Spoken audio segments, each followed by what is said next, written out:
Bonsoir à tous et bienvenue pour cette nouvelle émission des Incorrectibles.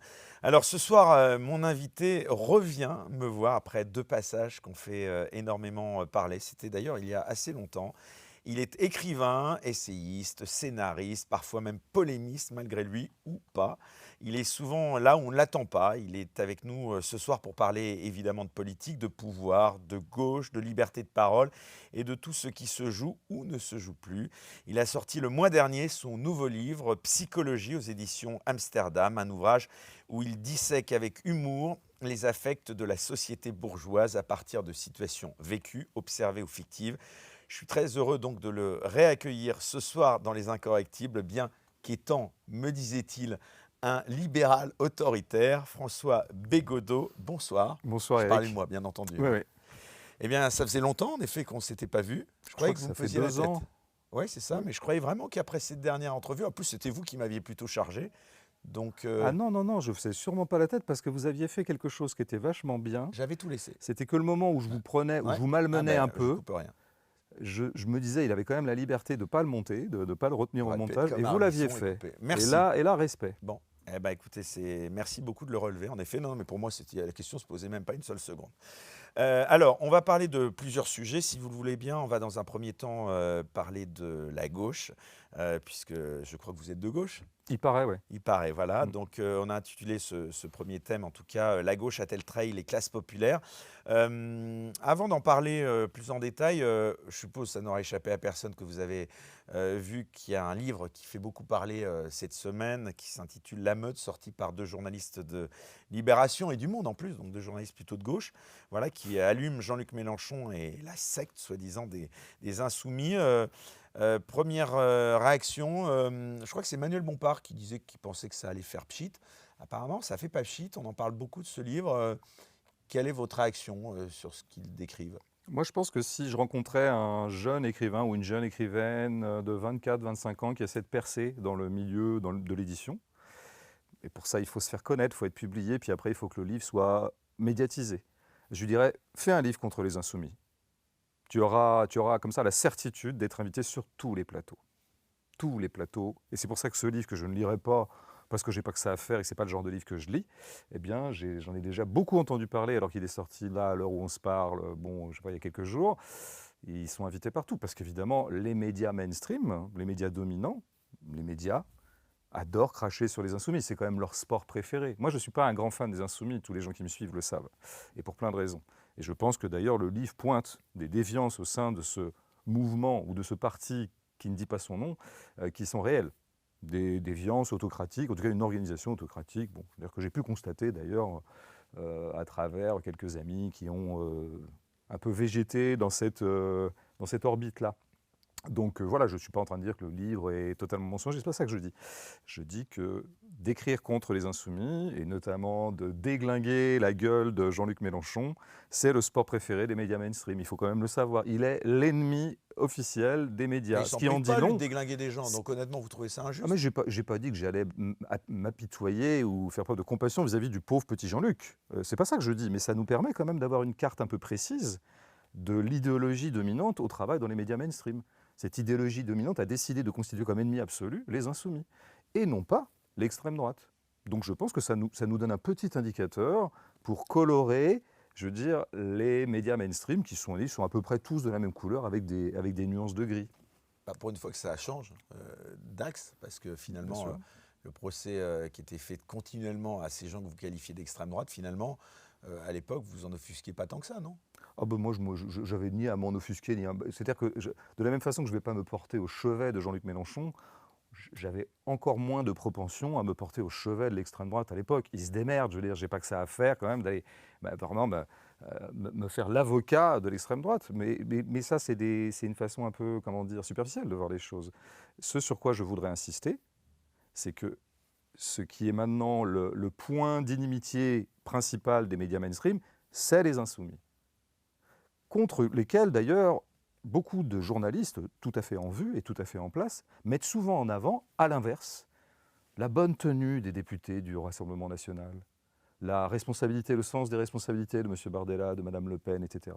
C'est quand même intéressant comme phénomène précisément pour des gens comme vous et moi qui avons connu effectivement l'époque où le diable c'était le RN, le FN à l'époque. Ceci a bien Le changé. parti qu'on qualifie d'antisémite.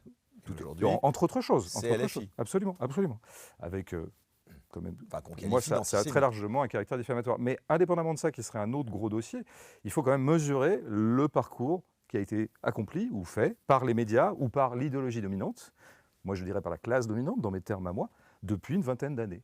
La classe dominante est farouchement et fondamentalement passée à droite, quoi. Mais du côté d'une droite dure. Ce qui fait que maintenant, elle peut envisager avec une relative sympathie, une certaine tendresse, non seulement le Rassemblement national, mais la possibilité de l'arrivée au pouvoir du Rassemblement national. Et l'ennemi juré de tous ces gens qui font pour moi, qui forment un bloc, c'est incarné sur les scènes politiques, politicardes, par les insoumis. Et ça donne donc un livre comme celui-là, qui est vraiment accueilli à bras ouverts par tous les médias. C'est quand même ça qu'on observe depuis quelques jours.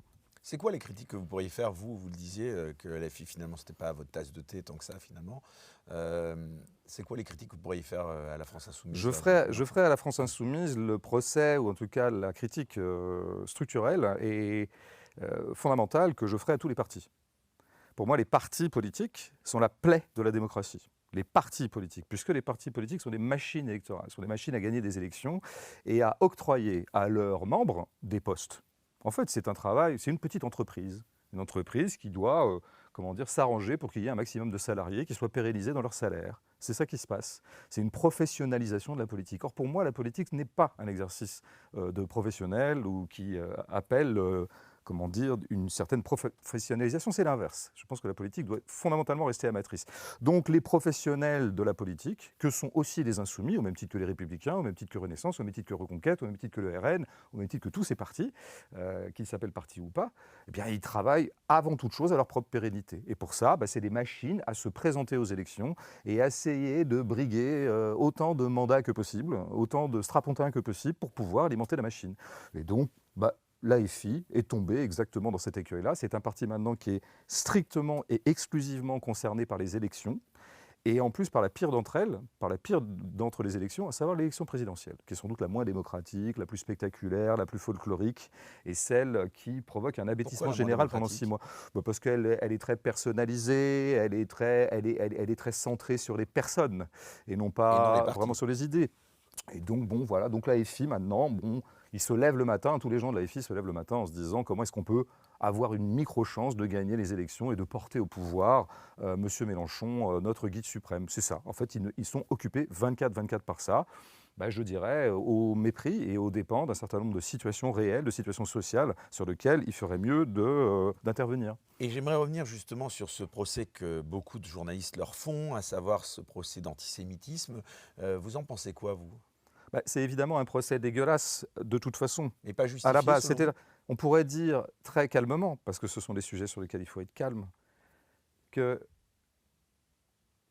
qu'en admettant qu'il y ait des petites particules d'antisémitisme au sein de l'AFI, ce que je ne peux pas exclure, quand bien même il n'y en aurait pas, de toute façon, on leur aurait fait ce procès-là.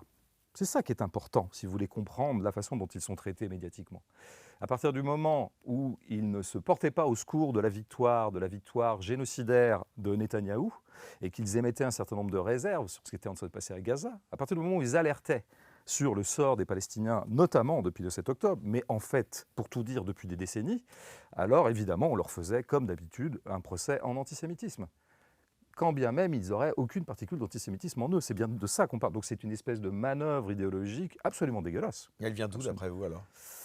De la classe dominante. La classe dominante a considéré depuis assez longtemps maintenant que faisait partie de l'arsenal de la pensée dominante, ou de la pensée des dominants, en tout cas de la panoplie des dominants, la défense d'Israël, considérée comme une place avancée de l'Occident, qui serait en fait une espèce comme ça de place avancée de protection contre le monde voyou, le monde sauvage, le monde barbare, très largement incarné par le monde arabe, et dont les Palestiniens seraient une espèce de cristallisation.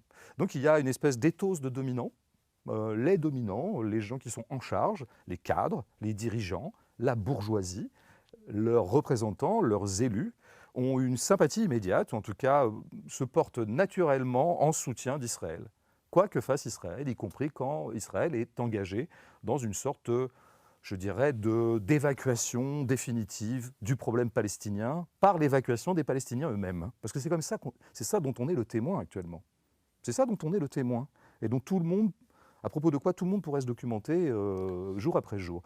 Et donc, bah oui, c'est normal que la classe dominante et ses représentants médiatiques et politiques se portent spontanément au secours d'Israël.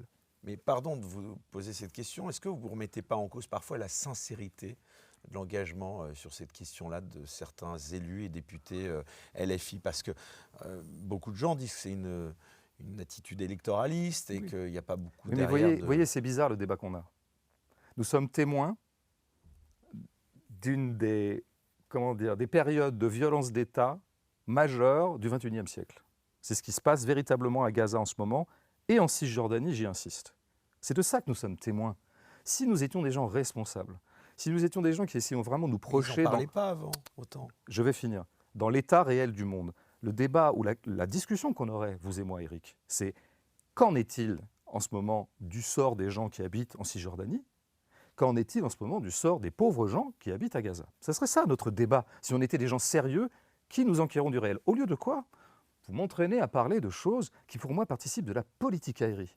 Et qui est, dans les Insoumis, et pour les raisons que j'ai dites, parce que c'est un parti politique avec les écueils qui sont attachés à tout parti politique, c'est-à-dire la falsification, la manipulation, la propagande, les petits arrangements avec le réel, les petits arrangements avec la vérité. Oui, il y a sans doute dans la mise en avant du problème palestinien par les Insoumis depuis notamment le 7 octobre, quelque chose de l'ordre du calcul et peut-être du calcul électoral, puisque c'est un parti qui C'est le rôle d'un fait les calculs député électoraux. comme Émeric Caron du 18e de ne parler que de ça. Mais le vrai sujet n'est pas là. Le vrai sujet, si on est des gens responsables, n'est pas là. Un député au Parlement donc, de l'Assemblée nationale, en l'occurrence, est-ce que vous pensez que c'est le rôle d'un député comme Émeric Caron de ne parler que de ça lorsqu'il est élu du 18e arrondissement? Alors, comme disent beaucoup les politiques, c'est votre question, puis moi j'ai ma réponse. Moi, ma réponse, c'est que vraiment, je trouve que ce qui est en jeu dans cette affaire rend tout à fait dérisoire la question de savoir si Émeric Caron est plus ou moins sincère, ou sincère sur l'échelle de Richter de la sincérité à 7, à 8 ou à 9. Ça n'est pas mon sujet. Émeric Caron n'est pas mon sujet. Mais vous considérez qu'il est dans son rôle?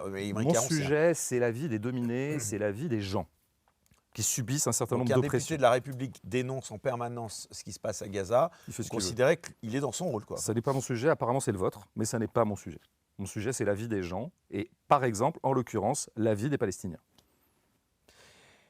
Mais vous en parliez beaucoup avant ou pas, ce sujet-là? Vous n'entendez pas tous, là, je vous inclus dans un... non, mais c'est une question que je ne vous pose pas à vous spécialement, mais les gens de gauche, là, la famille de gauche, quand même, si vous aviez une petite connaissance de ce que c'est que la constellation de gauche, la constellation, enfin des gens de gauche. J'ai l'impression qu'on ne les entendait pas autant. C'est-à-dire les gens de gauche, c'est les gens qui militent, les gens qui sont des élus, et puis les gens qui se sentent de gauche, de sensibilité de gauche, qui vont parfois militer dans une association, qui vont parfois se joindre à une manifestation, mais qui de toute façon ont une sensibilité de gauche. Moi, j'ai grandi là-dedans, je veux dire. Mes parents l'étaient, j'ai grandi dans un contexte de gauche, j'ai eu beaucoup de copains et de copines de gauche. Enfin, j'ai grandi. La question palestinienne, elle est non pas centrale, mais très importante dans ce segment-là de la population depuis 50 ans. En tout cas, moi, depuis que je suis né, j'en ai toujours entendu parler. Elle a toujours été considérée, peut-être pas exactement comme centrale, mais comme paradigmatique. Paradigmatique d'abord de ce que c'est que l'esprit impérial et l'esprit colonial. C'était quand même, d'une certaine manière, Israël, c'était un peu la dernière colonie après la grande période de décolonisation des années 50-60, oui. Et puis s'y jouait énormément de choses qui étaient intéressantes. Donc bon, oui, alors, il s'est trouvé pour vraiment, je vais être tout à fait sincère avec vous, parce que vous savez que j'essaie toujours de l'être, en tout cas d'être honnête intellectuellement. J'ai écrit moi-même des pages dans un livre que j'ai publié en 2012 qui parlait de l'antisémitisme de gauche et qui parlait du fait que parfois, alors que moi j'étais un sympathisant de la cause palestinienne comme à peu près tous mes amis de gauche, et pour les raisons profondes que je viens de dire, et non pas des raisons de calcul électoraux à la Émeric Caron ou que sais-je, je voyais chez certains d'entre eux ce que j'appelais déjà à l'époque, j'ai écrit ce livre, j'avais 40 ans, mais ça faisait longtemps que j'avais fait la remarque, une espèce de fixette palestinienne qui, en tant que fixette, avait quelque chose de douteux. Mais ce n'est pas parce que certains Olébrius, dans cette constellation-là, ont un rapport douteux à la question palestinienne que cette question n'est pas urgente, n'est pas nécessaire, n'est pas consistante, et qu'il n'y a pas nécessité absolue pour n'importe quelle personne de gauche, c'est-à-dire soucieuse de l'émancipation, de se porter au soutien des Palestiniens. D'accord. Alors, pour revenir à vous, parce que c'est intéressant justement pour les gens qui n'auraient peut-être pas forcément vu les 2 émissions précédentes, où vous étiez venu. Comment est-ce que dans ce paysage politique, vous vous situez? D'où parles-tu, camarade? Vous vous reconnaissez dans un parti? Non, vous allez me dire, mais est-ce qu'il y a une personnalité, je ne sais pas, Ruffin ou un autre, de qui vous sentez-vous le plus proche? Non, mais moi, je ne fonctionne pas par personnalité. Je suis désolé, je vais être très décevant comme d'habitude. Je ne fonctionne pas par Ah bah, personne. Moi, je suis d'une culture politique qui met en avant les collectifs, qui met en avant communiste? la capacité des gens de s'unir pour constituer Bon, des c'est le forces et PC? constituer une puissance. Non. Et donc, tout ceci en dehors des partis et en dehors des personnes. Moi, ce qui m'intéresse, c'est les forces vives de la politique. C'est les gens qui se battent concrètement sur des situations précises de conflit. C'est ça qui pour moi, c'est ça la politique. Et c'est pas autre chose. C'est ça qui m'intéresse. Donc non, moi, je veux dire Ruffin, Mélenchon, tout ça. Bon, ils font un peu leur cirque. C'est la course à Il la n'y en a pas un présidentielle. ou une Dans l'offre politique électorale, parce que là, on qui n'est pas dans retient la votre politique, attention? on est dans le monde électoral. Et moi, Ouais. j'ai écrit un petit livre qui s'appelait Comment s'occuper un dimanche d'élection, qui portait bien son titre, et qui séparait radicalement la politique des élections. Je crois que la scène électorale et la scène politique, c'est deux choses totalement différentes. Donc moi, je m'occupe de la scène politique, c'est-à-dire de cette scène où des gens essaient de faire valoir leurs droits, à exister et à exister dignement ou à exister en toute, comment dire, en tout épanouissement, contre des forces qui les oppriment, que ce soit un patron, un groupe d'actionnaires, un projet d'aménagement urbain polluant et dégueulasse, ou un État, parce que des fois les États sont oppressifs. C'est ça plutôt qui m'intéresse. Donc moi, non, j'ai pas de préférence particulière. En tout cas, ce qui m'intéresse moi Vous êtes un peu perdu alors avec ce qui se passe en ce moment dans cette non, non, nébuleuse au non, sein non, de moi la j'ai une gauche. boussole très claire. Moi, je pense que le, le pôle principal de toxicité dans la vie réelle, c'est le marché. Le C'est les forces libéralisme. du marché. Je dis précisément les forces du marché. C'est-à-dire des gens qui ne sont requis que par le fait de tirer du profit d'un certain Donc nombre le de manœuvres. libéralisme, c'est bien ça, l'ennemi. Le mot libéralisme étant un petit peu connoté, mal connoté, est un peu ambigu, moi je préfère toujours utiliser le mot de capitalisme. Mais j'aime bien aussi dire le marché et le monde tel que livré à la prédation et à la voracité des marchands. Voilà. Alors moi, ce qui m'intéresse, c'est d'engager un rapport de force avec les marchands voraces, qui sont quand même en train de tout déglinguer. Voilà. Et ils déglinguent tout depuis très longtemps. Et donc je pense que toutes les forces qui essaient de s'opposer, d'opposer une contre-force à la voracité des marchands, bah, ce sont des forces de gauche et ce sont les forces qui m'intéressent. Alors pour poursuivre donc encore un instant sur cette situation, on va dire la gauche en France. Aujourd'hui, enfin cette semaine, il y a eu un sondage qui était publié, je crois, lundi dernier, qui montrait une gauche donc aux abonnés absents au premier tour de la présidentielle, pardon d'y Ouais. revenir. Jean-Luc Mélenchon serait crédité entre 10 et 13%, Raphaël Glucksmann entre 9 et 15% selon scénario. La gauche, en l'état, elle paraît complètement larguée. Or, dans le même temps, un sondage Harris Interactive unifiant la gauche, publié le 30 avril dernier, lui, pour Regard, plaçait la NUPES à 26%, ce qui est là un score tout à fait sensible, derrière un RN à 34%, ce qui voudrait dire donc un possible second tour pour la gauche. Une gauche unifiée en 2027, vous y croyez encore? Ouais. Alors comme d'habitude, moi je vais répondre sur mon plan à moi. Hein. Désolé, hein, je ne suis que moi-même. C'est très peu de choses, mais j'essaie au moins de tenir quelque chose, enfin de tenir le cap. Il faut bien mesurer à quel point il y a un business des élections. Il y a un C'est-à-dire? business des élections. Il y a un business des élections. Il y a un marché électoral. J'ai un peu décrit du point de vue des partis. C'est un marché. C'est un marché. Il s'agit d'aller, encore une fois, briguer des mandats qui sont eux-mêmes pourvoyeurs de salaire, en tout cas de rémunération. Ça, c'est une première chose. Mais c'est aussi un marché pour les journalistes.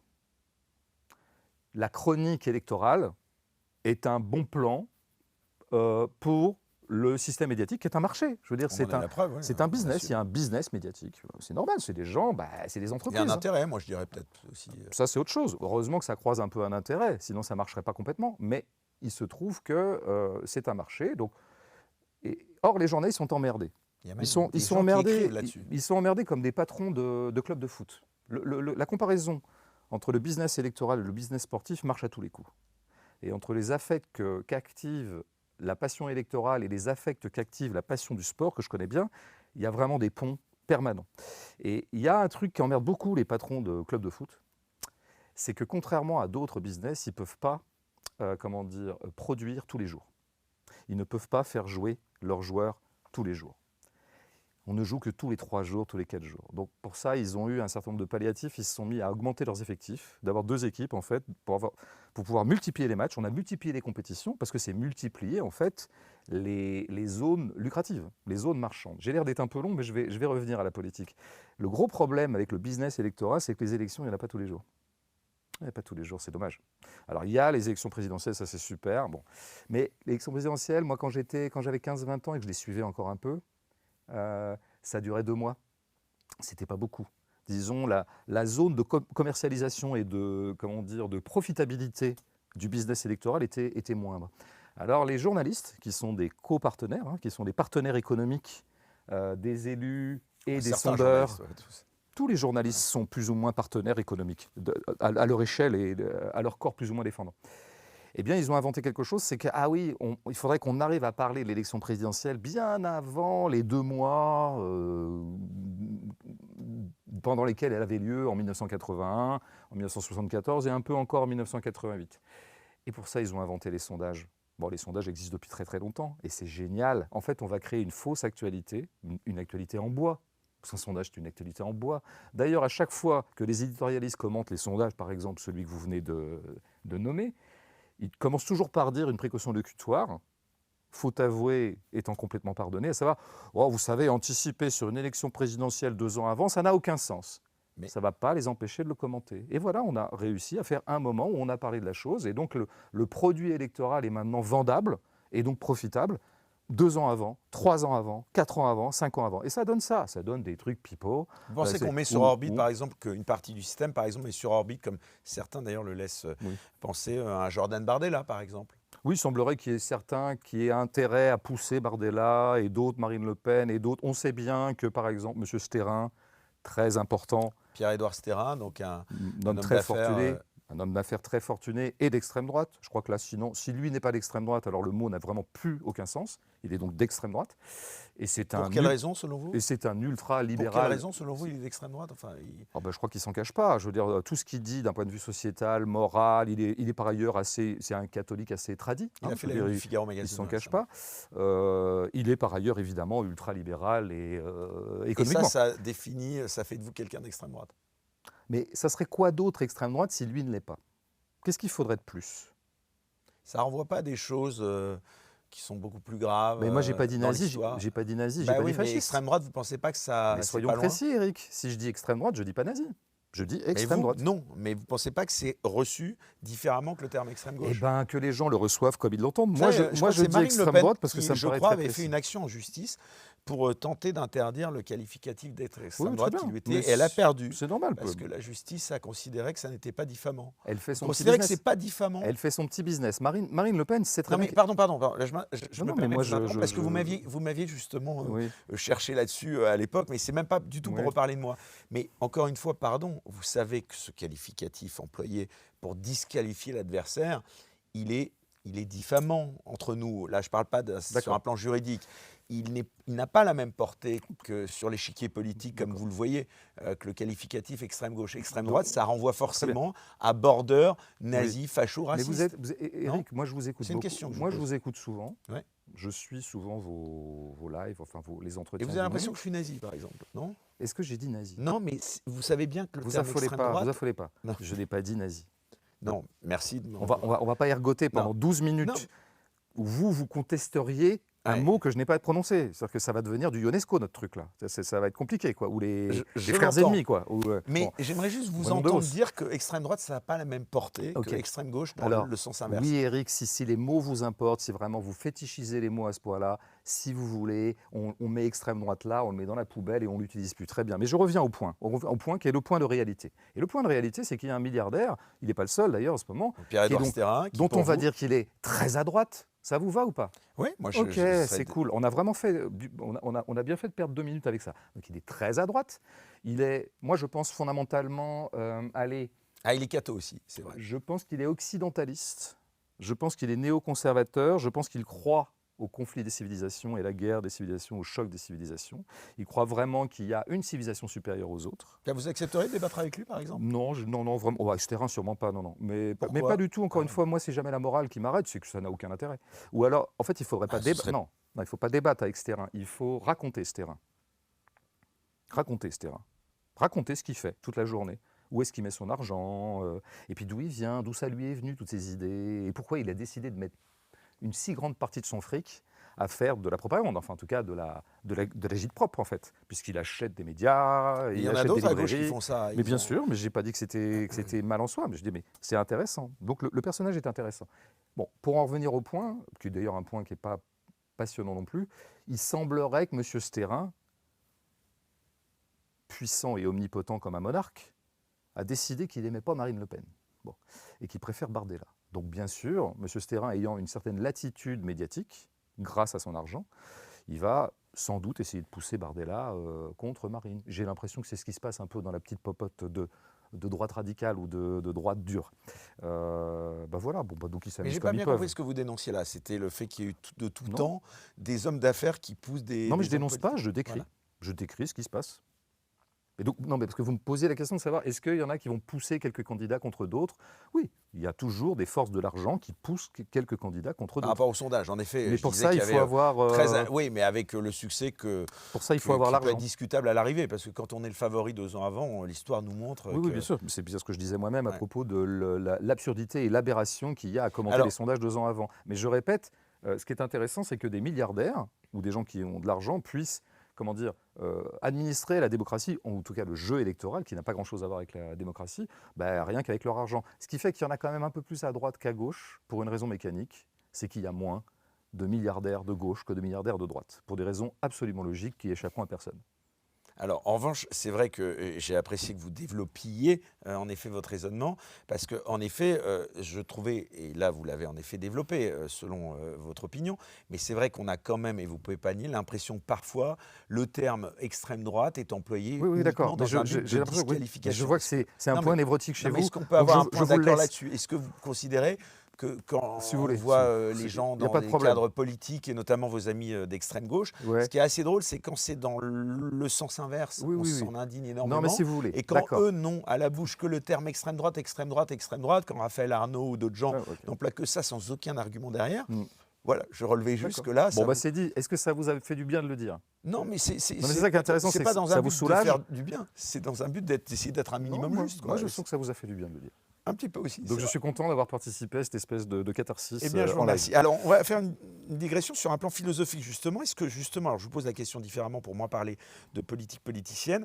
Est-ce que, par exemple, il faut, d'après vous, François Bégodeau, obligatoirement une figure médiatique? Est-ce qu'un individu ne pourrait pas sortir de nulle part pour, justement, voilà, susciter l'engouement? Je pensais peut-être à quelqu'un comme vous. Vous dénoncez beaucoup, mais pourquoi vous engagez pas en politique, vraiment, à un moment donné?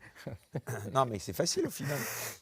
Ah oui, oui, de toute façon, moi je suis dans une Vous position agressez, facile. enfin, vous Oui. agressez, vous dénoncez des gens comme Pierre-Édouard Sterrin et d'autres, mais vous, bon, vous n'êtes pas homme d'affaires, c'est ça toute la différence. Ouais. Mais finalement, vous faites rien d'autre que exactement ce qu'il fait dans l'autre sens, quoi. Vous êtes juste dans un rôle différent. Ce qui Vous fait- n'avez pas l'argent, mais vous avez l'influence, Oui. ce qu'il n'a peut-être pas. La nuance n'est pas complètement dérisoire quand même, le fait qu'il soit milliardaire et pas moi. Non, vous ne croyez pas? Moi, je peux rien racheter, par exemple. Voilà. Sur le plan de l'influence, je ne suis pas si sûr Ouais, que ouais, vous ouais, bien l'ayez, sûr. je Mais suis bien pas si sûr. Vous pensez que vous avez Mais oui. moins d'influence que Pierre-Édouard Sterrin? Mais beaucoup plus que lui, bien sûr. Mais vous plaisantez ou quoi? Moi, je suis dans aucune position, dans une autre position absolue. Bon, après, des fois, on me demande de parler, donc moi, je parle. Je veux Et dire, pourquoi voilà. pas l'engagement? Parce que finalement, on sent quand même, et vous ne pouvez pas nier ça, François Mais qu'est-ce que Bégodeau, vous appelez l'engagement? on sent quand même que la chose politique est quelque chose qui est votre corpus quand même, qui fait partie de votre Ouais. cortex Mais qu'est-ce que je cérébral, vous ai quoi. dit? Donc, pourquoi finalement à un moment donné Ouais. Mais vous voudriez que je... C'est bon, j'ai l'impression que vous m'écoutez, parce que vous écoutez bien vos invités. Je vous ai dit que pour moi, il y avait une séparation absolue entre la scène électorale et la scène politique. Donc, vous êtes en train de me dire, engagez-vous sur la scène électorale. Ben non, puisque je considère qu'elle n'est pas, précisément, elle n'est pas digne de la chose politique. Et moi qui aime la chose politique, ce qui va plutôt m'importer à moi, c'est de participer à mon échelle, comme un citoyen normal, un individu normal, avec un tout petit peu plus peut-être de visibilité ou de publicité au sens littéral, à des mouvements politiques. Si demain se remet en place un mouvement contre la réforme des retraites, qui est inique, injuste, et qui surtout est accablante pour les pauvres, pour les plus faibles dans notre société, alors j'en serai à ma manière. J'irai manifester, je me joindrai à des collectifs s'ils s'en montent, et puis si on me demande de prendre la parole pour soutenir le mouvement, je le ferai. Moi, c'est ça, c'est ma façon à Mais moi, ça. pardon, vous voyez, de revenir, Mais il y a par un truc contre, qui m'a par de exemple là à interpellé. m'engager Non, mais alors, sur la scène peut-être moins sur présidentielle, alors là, c'est l'engagement. Bon, si mal vous ne barré, voulez quoi. pas prendre une carte de parti et Non, venir haranguer les non, foules dans un meeting, je peux à la rigueur l'entendre. ouais. En revanche, vous voyez, par exemple, tout à l'heure, ça me surprend que vous disiez, et j'aurais été ravi d'essayer d'organiser ce débat, je ne suis pas sûr qu'il aurait accepté d'ailleurs, mais vous me dites, voilà, bon, laissez-en juger par le public, quoi. Pourquoi est-ce que, par exemple, vous qui avez en plus, et là je vais vous faire un compliment, puisque tout à l'heure vous m'en avez fait un, donc je vais vous en faire un retour, c'est vrai que vous avez une particularité, et d'ailleurs qui est très rare chez les gens de gauche, c'est-à-dire que vous êtes une des seules personnalités de gauche qui accepte de venir justement sur certains médias Mm. qualifiés d'extrême droite, ou en tout cas de venir tendre le flanc pour débattre. Je pense notamment à des gens comme Pierre-Yves Rougeron, avec qui vous avez débattu, c'était chez notre ami Aude Ouais, Lancelin. mais là, c'était le contraire, on l'avait invité chez nous un peu. Donc, Oui, enfin, oui. bon, ce Non, que je je le veux dis dire, pour être quel que précis. soit Ouais. le média réceptacle de ce débat, vous acceptez de donner la confrontation, enfin Mm. de donner le change à des gens comme Pierre-Yves Rougeron. Je crois qu'il y avait aussi quelqu'un d'autre, Laurent Ozon, qu'on voilà, a Laurent reçu il n'y a pas Ozon. longtemps. Donc finalement, pourquoi est-ce que quelqu'un, moi je pense que ce serait au contraire, pardon de vous contredire, mais je pense que ça pourrait être passionnant de voir quelqu'un libéral, revendiqué, assumé, homme d'affaires, riche, D'accord. catalogué à la droite de la Ok. droite, et face à vous, débattre ensemble. Pourquoi vous Oui, mais refuseriez c'est bizarre que vous fassiez plaisir à imaginer quelque chose qui n'aura pas lieu, que je le veuille ou non, quelle que soit ma disposition vis-à-vis de cette perspective, dans la mesure où ce terrain ne débat jamais avec personne. Ce terrain est un activiste par l'argent, dans l'ombre, d'une certaine manière, de moins en moins dans l'ombre, mais dans si l'ombre je quand même. parvenais, enfin Il je donne sais très pas, très peu une d'entretien, donc je veux personne, dire, de toute façon, on est en train d'imaginer un truc d'accord. fou. C'est comme si vous me disiez, Bolloré, pareil. vous accepteriez de faire un match Bah, de foot contre Maradona. Ça va pas être possible. Parce qu'il a peur, il sait bien qu'il perdrait Maradona. Bon, ah, je ce veux serait dire, ça pour va pas être, Maradona. cliniquement possible, vous voyez. Donc avec ce terrain, de toute façon, arrêtons de nous gargariser à imaginer quelque chose qui n'aura pas lieu. En l'occurrence, pardon, alors là on vient à Mélenchon et on clôt comme ça la boucle sur la situation de la gauche en France. Mélenchon, pardon, ce livre La Meute, il n'est pas écrit par des hommes de ce terrain, il est écrit par un journaliste de Libération Mm. enfin, deux journalistes de Libération et du Monde. Donc Oui. comment vous expliquez que ces gens qui sont issus de médias qui ne sont pas étiquetés comme étant forcément à droite de Mm. la droite, finalement portent la première saillie? Mais vous voyez, tout à l'heure, quand vous m'avez posé la question de savoir si Libération, à ma connaissance, n'est pas quand même réputé comme étant très anti je vais y gauche. venir. Tout à l'heure, quand vous m'avez posé la question de savoir si la question palestinienne avait presque surgi d'un chapeau dans la famille de gauche depuis quelques mois. Et je vous ai répondu. Je vous ai donné des nouvelles d'un camp. Ne le prenez pas mal, hein, mais d'un camp qu'à mon avis, vous ignorez beaucoup. Pour des raisons sans doute, je ne sais pas, qui tiennent à votre Mais parcours. je vous le concède, j'avoue que j'ai pas. Voilà. Je- Et je suis toujours frappé, si vous voulez, indépendamment de ce que je peux en penser et comment dire, de l'inimitié que j'aurais pour le camp d'en face, mais je suis toujours très très frappé par son ignorance de la gauche. Bon, alors par exemple, vous ignoriez visiblement que le dimanche, avec vos parents, vous parliez de Gaza il y a 20 ans. Voilà, Ça, absolument. je l'ignorais totalement. je le J'ai même confesse. écrit dans mon autobiographie politique, pour ça comme ça pompeusement, qui s'appelle De singe ma vie politique, le fait que moi je connaissais pratiquement la question palestinienne avant même d'autres causes. Avant Emmerich. Ma mère me disant par exemple, ma mère n'était pas une militante farouche, mais elle avait absorbé un certain nombre d'axiomes de gauche, et elle me disait des choses comme les Israéliens font aux Palestiniens ce qu'on leur a fait eux-mêmes, enfin une espèce d'élément de langage assez discutable d'ailleurs en tant que tel. Je veux dire, cette formulation est discutable, mais j'avais ça. Donc je vous ai tout à l'heure donné une première information sur cette famille de gauche qu'apparemment vous ne connaissez pas, mais c'est comme si je vous donnais des informations sur un pays que vous n'avez pas visité. Donc je vais vous donner une deuxième information fondamentale sur le pays qui s'appelle la gauche, que vous n'avez jamais visité. Je vous donne des infos. La deuxième fondamentale, c'est que structure la gauche depuis 200 ans, avec une accélération depuis 150 ans, 100 ans, 50 ans, une fissure, une fracture, un gouffre, un gap absolu entre la gauche social-démocrate, qu'on pourrait appeler aussi, de mon point de vue, la gauche bourgeoise, laquelle se précipite dans les bras du capitalisme et dans les bras du camp bourgeois dès Cœur qu'elle de le votre peut. sujet de psychologie. C'est d'ailleurs celle qui s'est tout à fait, dans psychologie, je continue à détailler ça, notamment à travers un texte, parce que c'est des fragments qui s'appellent le Doudou PS, et donc je nomme ce que ça a été le Parti socialiste pour la bourgeoisie de gauche. Ça a été une façon quand même d'être bourgeois sans en avoir les écueils et sans en subir l'ignominie. C'était ça, c'est ce que j'appelle une case mentale, le doudou PS. Voilà, j'y renvoie. Et donc, depuis toujours, il y a une fracture qui parfois d'ailleurs a été extrêmement sanglante. Ce qui s'est passé en 1919 du côté de l'Allemagne, si vous voulez, c'est que quand même les sociaux-démocrates, que vous auriez appelé, vous, des gens de gauche, ont massacré les communistes. Ou en tout cas ont participé au massacre des communistes, Rosa Luxembourg y compris. Donc c'est une vieille inimitié extrêmement brutale et violente. Donc, quand vous avez des journalistes d'un journal comme Libération, qui fait partie de la gauche social-démocrate, et je l'appelle comme ça, je suis gentil, hein. La je gauche pourrais, je pourrais être bobo. plus sévère, parce que pour moi c'est... Enfin, vous dites doudou, moi je dis bobo. Si vous voulez, moi le mot bobo, je l'ai déjà déconstruit, mais si vous voulez, c'est vos mots à moi. Moi, mes mots à moi, c'est que c'est la gauche bourgeoise, et au bout du compte, donc comme elle est beaucoup plus bourgeoise que de gauche, elle n'a pas de grande différence avec le camp libéral et le camp, comment dire, les forces du marché. Et d'ailleurs, on les a vus en 2017 rejoindre allègrement un président qui, à l'époque, pouvait encore faire illusion comme étant ni de droite ni de gauche, et qui s'est révélé un président de droite, à savoir Emmanuel Macron. Donc, quand un journaliste de Libération et un journaliste du Monde font un livre extrêmement virulent, apparemment, contre les Insoumis, dont je m'empresse de repréciser que je ne les défends pas, j'essaie juste d'analyser la carte du truc, eh bien c'est tout à fait normal, ça s'inscrit dans cette vieille inimitié extrêmement brutale entre la gauche social-démocrate, qui est pro-marché, et la gauche qui décide, enfin, qui constitue le marché comme l'ennemi principal. Voilà. Et donc, ce n'est pas du tout étonnant que ce soit des organes de presse comme Le Monde et Libération qui tirent les premiers contre les Insoumis. Parce que Le Monde et Libération ont envie de retrouver leur doudou, pour reprendre ma métaphore de psychologie. Ils ont perdu leur doudou depuis l'avènement de Macron. Le doudou PS, ils l'ont perdu. Et donc, ils ont très très envie que le doudou se reconstitue. Et un des éléments qui leur a fait perdre le doudou, enfin, il y a eu deux éléments, c'est Macron. Macron qui a très lucidement d'ailleurs considéré qu'en fait, il fallait arrêter de se faire semblant d'être de gauche. En fait, on était très proche du centre droit et on allait réunir tout ça. Ça a été ça, le macronisme. Et puis de l'autre côté, Mélenchon qui a pris, comme on dit, le leadership à gauche. Ça les rend dingues, les sociodémocrates. Parce que du coup, ils ont perdu. Pour l'instant, ils sont perdants dans la vieille guerre qui les oppose à la gauche de gauche. Et donc, ils n'ont qu'une envie, c'est évidemment de foutre en l'air Mélenchon pour de nouveau que se constitue une place que de nouveau ils appelleront Parti Socialiste, et ils ont retrouvé leur doudou. Et pour retrouver leur doudou, ils ont choisi un candidat. Ils l'ont désigné, ils le chouchoutent, ils font des pages extrêmement complaisantes sur lui à longueur de Libération et à longueur de Monde, c'est Raphaël Glucksmann. Comme je le dis aussi à la fin de ce même texte, le doudou PS. Voilà, je vous ai décrypté un peu le truc, je vous ai donné des nouvelles du pays de gauche que vous ignorez.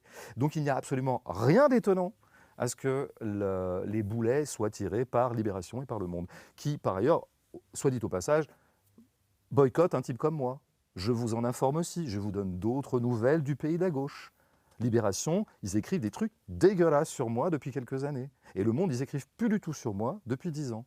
Même quand je fais un livre qui se vend extrêmement bien, comme l'an dernier, j'ai fait un roman qui est un de ceux qui s'est le mieux vendu à la rentrée littéraire 2023, un roman qui s'appelait L'amour. Je n'ai pas eu une seule ligne dans Le Monde. Vous voyez ?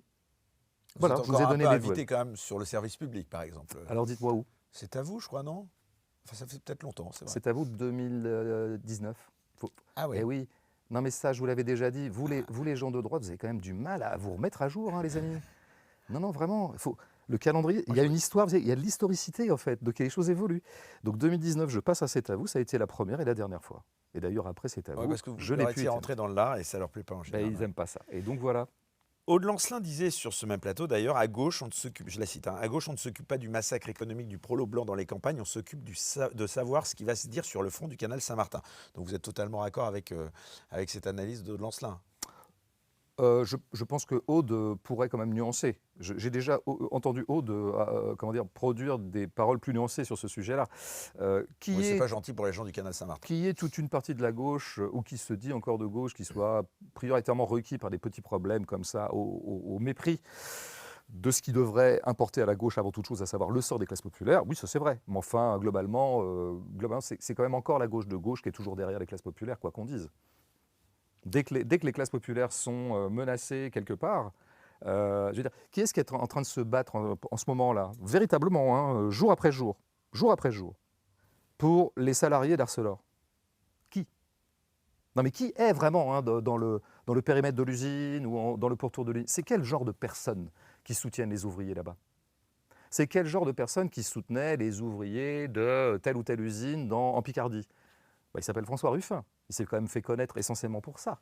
Alors comment vous Donc en expliquez gros, que les le gens RN qui soit se le premier portent, parti ouvrier de France les aujourd'hui? gens qui se portent concrètement au secours des classes populaires, je dis bien concrètement en y donnant de leur personne, là où les classes populaires sont concrètement Ouais. Alors harcelées, qu'il y a opprimées l'ingratitude, comment et vous expliquez que marginalisées. le RN soit, d'après les études, hein, pareil, je ne suis pas sondagier, je ne sais pas comment on dit, comment vous expliquez que ce soit le RN qui soit aujourd'hui reconnu comme étant le premier parti ouvrier de France?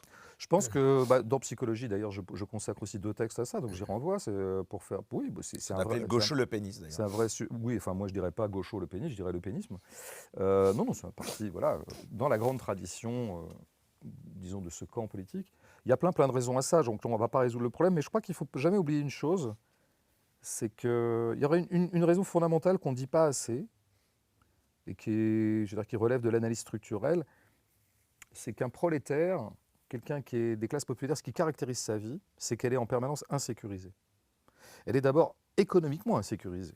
C'est ça, en fait, être un prolétaire. Vous êtes à la discrétion d'un employeur qui a sur vous pouvoir de vie et de mort sociale. Et donc vous êtes fondamentalement insécurisé. Dans une société en plus qui fabrique du chômage structurellement, parce que ça arrange beaucoup d'ailleurs le marché qui est du chômage, comme on sait, puisque ça fragilise encore plus les salariés, en tout cas les travailleurs, eh bien les prolétaires sont doublement insécurisés. Et donc vous avez un parti qui vous propose de la sécurité au sens strict, au sens le plus plat du terme. Évidemment, ça peut que attirer les classes populaires qui ont besoin. Leur vie est un grand désordre. Leur vie sociale est particulièrement marquée par le désordre. C'est très désordonné, Mais à la vous vie d'un entendre, prolétaire. Et donc un parti qui est un parti de l'ordre, parce que Ouais. le RN est un parti de l'ordre, qui veut mettre de l'ordre et qui sera toujours du côté de l'ordre, et y compris de l'ordre bourgeois. Et c'est ça peut-être qui échappe parfois aux électeurs prolétaires du Rassemblement national, c'est les alliances objectives entre la bourgeoisie et le parti qui est à leur suffrage. On voit Bardella d'ailleurs, je veux dire, pactiser et fraterniser avec beaucoup d'émotions et beaucoup de componction avec le patronat. C'est ça qu'il est en train de faire Bardella là, à l'heure où je vous parle. Il va avoir des patrons pour avoir le soutien des patrons.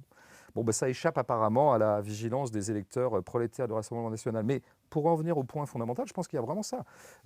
Oui, ça c'est un truc.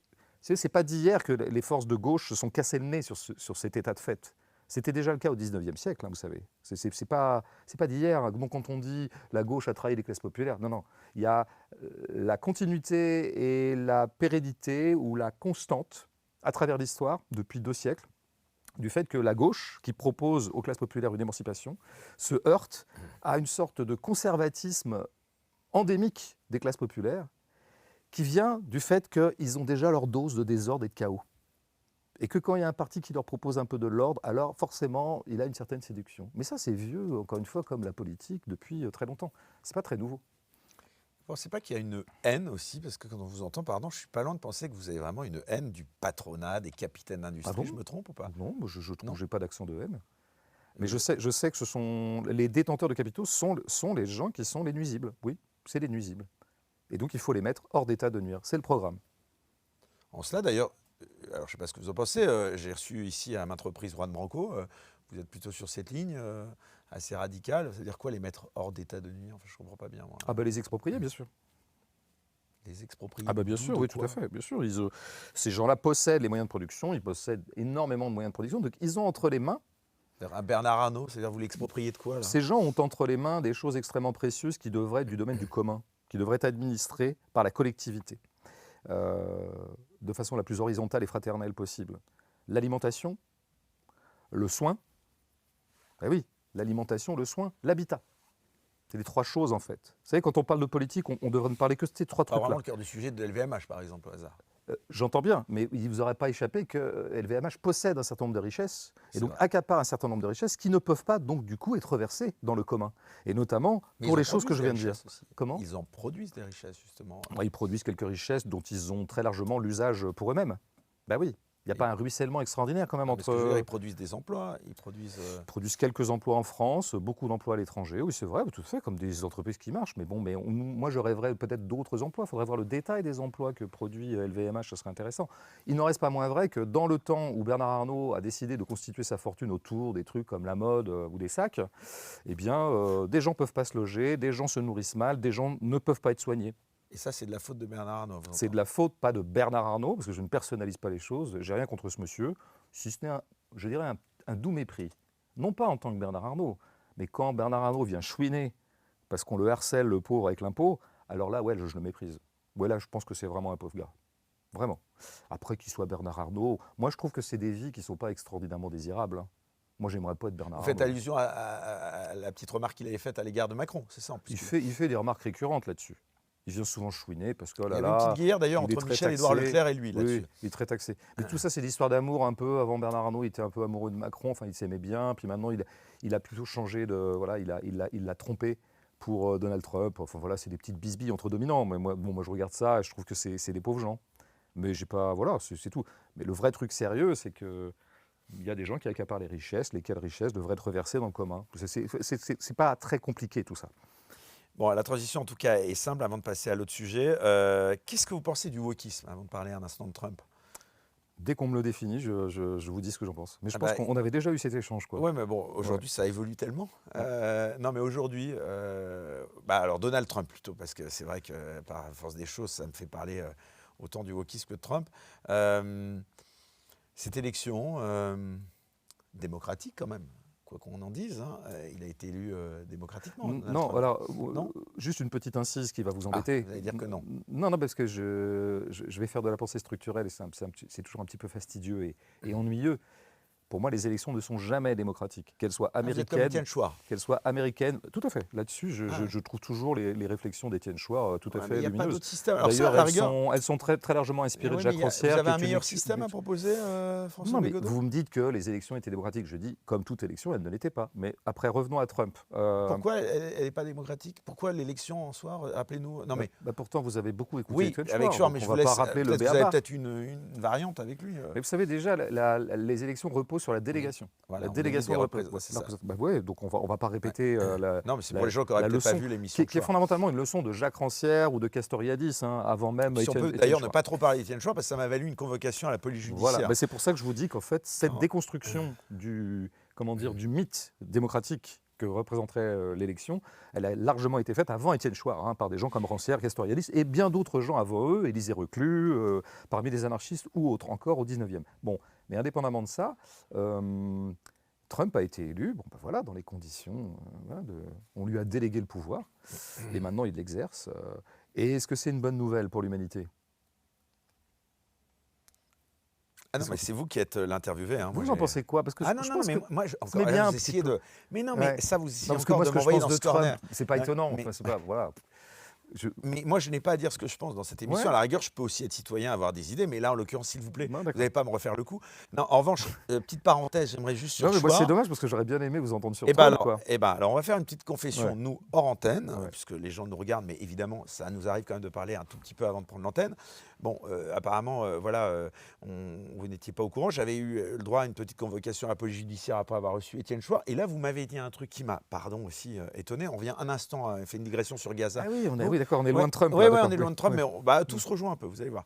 Et vous me disiez que finalement, j'aurais vécu ce que des gens. Ouais. Vous avez eu un corps de gauche pendant Non, 2-3 heures, mais parce que. Et moi, je vous dis que non, ils ne sont pas convoqués au Bono, à mes yeux. Elle n'a pas été convoquée à la police Mais non, mais vous judiciaire. Raphaël Arnaud, je ne m'en souviens plus. Mais vous avez un petit problème, vous avez un petit biais. Et Dites-moi. c'est dommage pour un journaliste. Ah, alors là, C'est qu'encore une fois, je n'arrive pas à vous convaincre définir peut-être. d'étendre Ouais. votre champ de vision de la chose politique. Vous êtes vraiment électoralocentrique. Vous êtes très, très vectorisé par la vie des partis et la vie des élections. Ah oui, pardon. Donc, vous me parlez d'élus insoumis, au Bono, Arnaud. Très bien. Moi, ce que je vous dis, je vais encore vous donner des nouvelles, à la fois du pays de la gauche, mais aussi de la vraie politique. C'est-à-dire que là où les gens agissent, il y a de toute évidence depuis quelque temps, récemment d'ailleurs, une figure politique très à gauche qui s'appelle Anas Kazib, Oui, bien sûr. je veux dire, est l'objet d'un procès. Parce qu'il a dit un certain nombre de choses. Et oui, il faut se renseigner. Ce n'est pas dans les médias mainstream que vous entendrez parler de cette histoire. Donc, soutien à Anas au passage. Mais il n'est pas le seul. Ça, c'est une figure plutôt en vue, Anas Kazib. Enfin, relativement en vue, parce qu'il est invité nulle part. Mais le nombre de militants idée, de d'ailleurs, gauche, je pourrais le le nombre recevoir, de oui. militants écologistes, le nombre de militants de gauche radicale qui, depuis 5, 6, 7, 8 ans, ont été criminalisés, ce qu'on voit en ce moment, c'est une criminalisation de l'opposition de gauche radicale. C'est vraiment ça il y a une espèce d'offensive qui a été très largement, qui qui a été très largement impulsé par Darmanin, et que continue évidemment l'actuel ministre de l'Intérieur, qui n'est pas exactement un gauchiste. Et voilà, c'est plutôt ça qui se passe dans la vraie vie. C'est Ouais. indépendamment de ce qui passe à la télé, au Bono, machin. Dans la vraie François, vie, ce sont les militants de gauche radicale qui sont criminalisés, il y a une petite qui subtilité sont que vous n'avez surveillés. pas relevée, c'est qu'à la différence de Raphaël Arnaud ou de Daniel Obono, en l'occurrence, moi qui ai été convoqué à la PJ, j'étais pas celui qui avait tenu les propos. Et c'est ça la petite variante. Et je ne crois pas qu'il y ait beaucoup de journalistes du camp. J'ai pas compris, vous n'aviez pas tenu les Mais propos non, pas qu'on du vous tout. Je reprochait? recevais Étienne Chouard D'accord. et j'ai Mais été vous dans le étiez cadre d'une responsable en enquête. tant que contenant. En tant qu'à la fois Oui. journaliste et directeur de la publication Ouais. de cette chaîne YouTube, ce qui me fait être d'une certaine manière co-responsable des propos tenus par l'invité que je reçois. Donc, ce qui est quand même, sur un plan journalistique, ça pose quand même un sujet. C'est-à-dire que moi, je suis, voilà, Ouais. mon ADN est là-dessus. Je crois que vous m'en faites crédit. C'est de donner la parole autant que possible à presque tout le monde. D'accord. Pas encore tout le monde totalement, mais presque tout le monde. Mais voilà, ce que je trouve pas normal, c'est qu'à un moment donné, bon, ça prouve que je fais pas trop mal mon boulot. Quand je reçois quelqu'un qui est à fond pro-Israël, c'est les gens anti-Israël qui me essayent de me pourrir sur les réseaux sociaux. Oui, Puis quand c'est l'inverse, c'est le jeu. c'est le jeu. Bon, bah voilà, là, la vraie particularité, c'est qu'on essaie de criminaliser ou judiciariser la parole politique, mais Oui. y compris pour les gens qui la donnent, quoi. Oui, Ça. tout à fait, je suis d'accord. C'est ça qui était un vrai sujet. Non, alors pour revenir au wokisme, parce que vous n'allez pas vous échapper comme ça. Non. Bon, je parlais de Trump parce qu'évidemment, on sait que Trump, une des premières décisions qu'il a prises, je crois, c'est de dire qu'il y avait seulement deux sexes aux États-Unis, le sexe féminin et le sexe, enfin deux genres, pardon. Sur la question du genre, par exemple, est-ce que c'est un sujet sur lequel vous allez ou pas, ou est-ce que vous exprimez là-dessus Alors, je vais répondre. Petite introduction d'abord. Pardon, hein, c'est pas mon Après, on idée parle de de faire. Macron. C'est pas mon idée de faire de la promo, mais dans le livre que je viens de sortir, Psychologie, il y a un autre texte qui s'appelle L'élixir woke.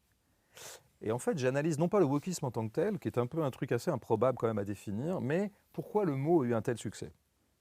Il y a des mots, des fois, qui ont du succès. Ça a pris, quoi. Pourquoi Je veux dire, en 2015, personne connaissait le mot woke. Pourtant, il date il y a très longtemps, en fait. Hein. Le stay woke, dont c'est parti, ça date des années 70. Rester éveillé. Très beau mot d'ordre, d'ailleurs, rester éveillé. Et puis après, il y a eu le wokisme, tout ça, et ça, c'est à partir de 2015. Ça. En 2015, personne ne connaissait ce mot. On se demande comment on est En fait. 2025, ma belle-mère le connaît. Parce que ma belle-mère m'a récemment demandé, la compagne de mon père, m'a demandé à table, comme ça, elle est toujours charmante, elle me reçoit très bien, on s'entend très bien, elle m'a dit, mais qu'est-ce que c'est que le wokisme au juste, François? Voilà. Bon, donc en fait, le mot était arrivé jusqu'à ses oreilles, qui d'habitude ne sont pas très attentives à la chose politique. Et donc c'est intéressant, la circulation de ce mot. Et pourquoi ce mot a très bien circulé? Parce que c'est un cadeau à la droite. Et c'est la meilleure façon qu'a trouvé la droite de ne surtout pas discuter ou avoir à répondre avec ce qui est son vrai ennemi. Et ce qu'elle a toujours identifié comme le camp ennemi et le camp véritablement dangereux pour elle, à savoir le camp communiste, au sens le plus littéral du terme, celui qui veut exproprier ceux qui possèdent.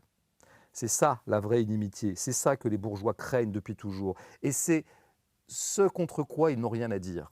Alors comme ils n'ont rien à dire à l'hypothèse communiste, si ce n'est des trucs du genre l'URSS, millions de morts, mais sur le fond, ils n'ont rien à dire, parce qu'ils sont un peu pris la main dans le sac par le communisme quand même. Alors ils préfèrent détourner un peu l'attention, et ils vont un peu recolorer la gauche à leur manière, ils vont un peu la ridiculiser, ils vont aller chercher les éléments plus ridicules dans ceux qui se présentent comme étant de gauche, et ils vont appeler ça le wokisme. Et donc du coup, ils vont passer leur journée à taper dessus. Ce qui leur permet de ne jamais répondre à des intellectuels comme Frédéric Lordon, par exemple, qui écrit des livres comme Figure du communisme, par exemple, hein, ou à Bernard Friot, qui parle d'un salaire à vie. Vous voyez ? Ou à tout un tas d'autres intellectuels qui font un travail extrêmement intéressant et qui est un travail extrêmement de gauche et qui a constitué le capitalisme comme l'adversaire principal. Donc le wokisme a été le meilleur cadeau fait à la droite depuis 10 ans, et du coup elle sent comme un beau joujou, elle en joue beaucoup, elle s'en amuse depuis 10 ans comme ça, elle désigne toujours. Bon, Alors mais elle vous, adore, votre elle adore, position sur elle ces adore sujets- Sandrine Rousseau. Je veux dire, les gens de Rousseau, droite, ouais. oui Rousseau, ils se lèvent le matin, ils vont tout de suite voir le fil Twitter, je ne sais pas comment on dit, de Sandrine Rousseau pour voir la dernière connerie qu'elle a dit, comme ça ils vont pouvoir faire l'actualité dessus. Et ça leur Mais permettra, elle en dit quand même pas et mal de ça leur conneries, permettra de ne pas parler des expropriations qui ont lieu en ce moment en Cisjordanie, ça leur permettra de ne pas parler du sort des salariés d'Arcelor. Je prends ces deux exemples parce qu'ils sont dans l'actualité. Donc du bon usage du wokisme par la droite. Ceci étant dit, vous vouliez qu'on parle de genre? Moi, ce qui m'intéresse, c'est la vie des gens. La vie des gens, la vie des individus. Il y a des individus. Il y a des individus dans le réel, vous en connaissez, j'imagine. Moi, j'en connais. Qui sont nés avec un sexe féminin, mais qui ne se sentent pas femmes. ou sont nés avec un sexe masculin et ne se sentent pas hommes. Il y en a, il y a des gens comme ça. Ça génère chez eux un certain nombre de souffrances. Il y a des gens qui peuvent avoir aussi des troubles psychiatriques. Aussi. Je veux dire, un trouble n'exclut pas l'autre. On parlait de genre. Et permettez que je ne puisse pas parler de tous les troubles d'un seul coup, en une seule intervention. Il y a des gens comme ça et ils en souffrent. Ouais. Si la communauté sociale peut se porter au secours ou porter assistance à ces gens qui souffrent de ne pas être nés dans le bon corps, en quelque sorte, pour résumer un petit peu synthétiquement la chose, eh bien pourquoi pas, la communauté sociale peut décider qu'on peut accompagner ces gens. Lesquels gens, peut-être comme la communauté sociale ne s'enquiert pas assez d'eux, se sont manifestés, se sont fait connaître sur la place publique. Comme il arrive que des ouvriers se fassent connaître sur la place publique pour dire, par exemple, qu'un homme peut devenir enceint, par exemple. Mais tout de suite, voilà. Non, non, je caricature pas. Parce que c'est un vrai sujet. Mais si, vous caricaturez. Mais si. Et vous faites un truc, parce que je suis en train de dire un truc qui est relativement implacable. Oui, grave. C'est qu'il y a des gens comme ça. Et donc, immédiatement, vous folklorisez. Là. Donc, avant de savoir, vous savez, en fait, 99,9999999 des gens. Non, mais c'est du pathos, là, pardon. Moi, je considère que c'est du pathos. C'est la vie des gens. On est tous d'accord, personne ne va vous apporter la contradiction. Mais c'est pas du pathos. Mais alors, donc, du coup, vous devriez être comme moi derrière ces gens quand ils revendiquent de pouvoir changer de sexe. Et de pouvoir être accueillis par la communauté sociale le plus normalement du monde et ne pas être stigmatisé, ne pas être opprimé, ne pas être harcelé, c'est tout. Vous appelez ça du pathos, mais ce n'est pas du pathos, c'est la vie des gens. Non, mais quand on demande à un gamin de 12 ans s'il sent garçon ou fille, excusez-moi, folklorisation de la position. Que c'est une folklorisation que de dire qu'un gamin de 8 ans, 9 ans, 10 ans, 11 ans, 12 ans peut ne pas savoir tellement ce qu'il dit à 8, 9, 10, 11, 12 ans. Si vous êtes d'accord avec ce que j'ai essayé de pointer, si vous êtes d'accord, vous êtes d'accord ? C'est une très bonne nouvelle. Parce que dans ce cas-là, nous vous retrouverons à nos côtés quand il s'agira de défendre ces gens qui souffrent. Mais vous me trouverez toujours, et je pense qu'on est là-dessus complètement d'accord, pour aider quelqu'un qui souffre. C'est l'essentiel. Tout le reste est folklore. Quand même, ça ne pose pas un sujet quand même de poser la question de l'homme enceint, par exemple. C'est pas folklorique de poser cette question. Vous m'avez coupé. Oui, vous m'avez coupé, donc je vais finir ma phrase. Oui, mais je passais à autre chose. Non, vous m'avez coupé. Je m'en souviens maintenant que vous m'avez coupé. Donc je vais finir ma phrase, je vais la reprendre, puis je vais la finir. Les individus dont je viens de décrire la vie, et qui existent d'ailleurs de façon significative. Bon, c'est pas rien dans une société. 99,99999% d'entre eux n'envisagent d'aucune manière, quand ils font une transition d'homme à femme, de devenir des hommes enceints. Ils ne l'envisagent d'aucune manière. Donc, si vous voulez, en fait, ça n'est pas un sujet dans la vie. Ça n'est un sujet que monté en mayonnaise par la droitosphère pour pouvoir constituer un adversaire à sa mesure, c'est-à-dire à une piètre mesure. Et bien oui, c'est comme ça qu'il se passe. Mais c'est fou de rattacher ça, encore une fois, à un biais idéologique. C'est-à-dire que forcément, quand on ne partage pas vos opinions, on est de la droitosphère, pour ne pas dire fachosphère. Il ne vous a pas échappé que de mettre en avant ces exemples-là est quand même l'apanage de la droitosphère. Je connais même des gens qui sont, quelle que soit leur orientation sexuelle, par exemple, il y a des gens, par exemple, sur le mariage homosexuel, vous savez qu'il y a même des gens d'orientation sexuelle homosexuelle qui ne sont pas forcément, ça vous aura peut-être échappé, pour le mariage homosexuel. Ça n'en fait pas pour autant des gens qui sont homophobes, ce serait difficile. Bon, ce que je dis juste, c'est que la réalité, et c'est pour ça que je renvoyais quand même à Trump, qui quand même a foutu quand même une sorte de coup de poing dans cette sphère wokiste. En fait, pas avec la plus grande finesse, je vous l'accorde. C'est pas un coup de poing qu'il a mis, c'est qu'il a posé ses couilles sur la table, parce que Donald, c'est comme ça. Donald, c'est viril, quoi. Donald, c'est quelqu'un qui arrive et qui dit, moi, je suis un vrai mec, et puis maintenant, on est des vrais mecs, il y en a marre un peu des gonzesses de gauche, là, les gauchias, ces espèces de tapettes, et donc on va quand même rappeler les évidences et qu'il y a des hommes et des femmes. En fait, c'est ça son discours. Et c'est de ça que vous voudriez qu'on parle. Est-ce que vous qui êtes un penseur, un intellectuel, justement, ce serait bien de vous entendre au moins un moment admettre des vérités qui sont des vérités physiologiques. Est-ce que vous considérez que, par exemple, d'envisager, c'est pas du tout folklorique, d'envisager qu'à un moment donné, un homme puisse devenir enceint, ça n'est pas possible factuellement. C'est-à-dire que quelle que soit la transition qui aura eu lieu, un homme restera un homme génétiquement, une femme restera une femme génétiquement. Est-ce qu'on est d'accord là-dessus au moins? Est-ce que juste c'est ça? Sur cette question... Et le wokisme a tendance à essayer de nous faire prendre des vessies pour des lanternes sans jeu de mots. C'est-à-dire que de toute façon, on ne pourra pas changer des... Non, mais sur cette question qui... C'est même au contraire. Sur cette question qui vous obsède. Tout m'obsède dès lors que je suis pas d'accord avec vous. Et dont le caractère obsessionnel mériterait analyse. Ah voilà, maintenant il faut psychanalyser dont le la chose. Mais pourquoi avez-vous tellement peur de perdre votre virilité? Qui vous a dit que j'avais peur de perdre ma virilité? Moi, je pense que c'est ça le fond du truc. Non, mais là, on est. Parce que sinon, vous diriez pas autant de conneries. Mais c'est fou, ça. Non, mais. Donc Non, moi, mais comme je moi, suis bon comme un mais- chrétien, mais- quand j'entends un de mes semblables dire de telles énormités et de dire fixer, qu'il n'y a que deux genres. je termine ma Ouais. phrase, et fixer sur des problèmes qui n'en sont pas, je me dis en fait le problème est ailleurs. Ouais, c'est ça, c'est mon côté bonté Ah ouais. chrétienne. Donc en fait, j'ai affaire à un souffrant. Ah ouais. Je n'ai pas affaire à un idiot, vous n'êtes pas idiot, j'ai affaire à un souffrant. Et je me dis, il y a un petit problème avec le viril, quoi. Donc il faut se mettre au clair avec sa virilité, les amis. Ça ira beaucoup mieux. Sur le sujet de. Bah, moi, je vous de renvoie la- la question dans l'autre sens. Sur le sujet de la transidentité, j'ai dit ce que j'avais à dire et qui seul m'importe. Il y a des gens qui souffrent. Et si la communauté sociale peut leur prêter assistance et considère que leur prêter assistance Vous ne avez met raison. pas Donc, en si un danger. jour je souffre ne met parce pas- que j'ai envie de devenir chaise, il faudra peut-être me greffer une chaise. Parce qu'il y aura pour Bonne blague de droite, ça. Bonne blague de droite. Humour de droite, j'aime bien. Non, Mais non, non, j'aime bien, mais- j'aime bien, je suis assez Non, client. mais voilà. Ouais, ouais. Bon, je suis Je- un scarabée. De toute Oui, façon, oui, voilà. mais ça, caricaturer la position, parce que la position elle-même, vous n'avez rien à dire contre. C'est pour ça que vous la caricaturez. Non, mais c'est c'est un intéressant. procédé qu'on connaît bien. Et moi, je dis, vous êtes logique par rapport à Ouais. votre positionnement politique. Voilà, c'est fou. Non, C'est non, une sorte en de. fait, Non, mais c'est fou. mon positionnement, je pense que vraiment, si vous m'écoutez bien, Ouais. vous remarquerez qu'en fait, moi, j'ai une seule ligne. C'est toujours qu'est-ce qu'il en est de la vie des gens et comment ils ressentent, comment ils se sentent dans leur corps. Je vous ai parlé de Mais- comment se sentent actuellement les gens de Cisjordanie. J'insiste bien sur la Mais Cisjordanie vous parce pouvez que je pas trouve qu'on n'a pas faire passé. l'amalgame avec la Cisjordanie, Comment là. se sentent actuellement les ouvriers d'Arcelor? Comment se sentent actuellement des gens qui, nés avec un sexe féminin, se sentent hommes? Il n'y a que ça qui m'importe. D'accord. Mais vous pouvez admettre qu'il y a des choses qui malheureusement on ne peut pas changer dans la vie aussi. C'est parfois triste. Mais Mais la transidentité, ça existe. Moi, je connais D'accord, des bah, gens, voilà. je connais des gens qui ont opéré une transition et qui, après avoir été malheureux pendant 30, 40 ans, sont ce que je très connais- malheureux et le regrettent pour certains. en tout cas, moi, j'en connais un certain nombre qui, du coup, sont absolument soulagés, libérés et se sont octroyés une sorte de deuxième vie. Ça existe. Que Et vous certains, savez d'ailleurs, quoi? Ce qui nous s'en mettra trouvent d'accord tous malheureux, les c'est deux, un de peu toute normal. façon, j'ai prévu de recevoir prochainement quelqu'un qui a fait une transition de genre. Et je pense que ce sera la personne la plus légitime D'accord. pour parler de ça beaucoup plus que moi et que vous. Mais sans si doute. je peux me le permettre. Mais si je peux me mon cher permettre, François. c'est vous qui avez Oui, décidé parce que- qu'on en parle aujourd'hui. Bah, parce que je considère que c'est un sujet. Donc vous manquez pas d'air. Donc Non. vous manquez pas d'air de me dire qu'en fait, Non, au moins, c'est comme si, ce que vous venez de dire, c'est comme si moi je vais dire non mais Eric, moi je tiens à dire quelque chose. Je voudrais parler de transidentité. C'est pas ce qui s'est passé. C'est vous qui avez mis ce sujet sur la table. Et maintenant vous allez me reprocher de ne pas être le premier Je vous concerné. reproche rien du tout. Bah, je me suis permis bizarre. juste d'apporter une petite contradiction. Et donc cette Suite à personne en quelques transition, j'imagine que du coup elle est très épanouie maintenant.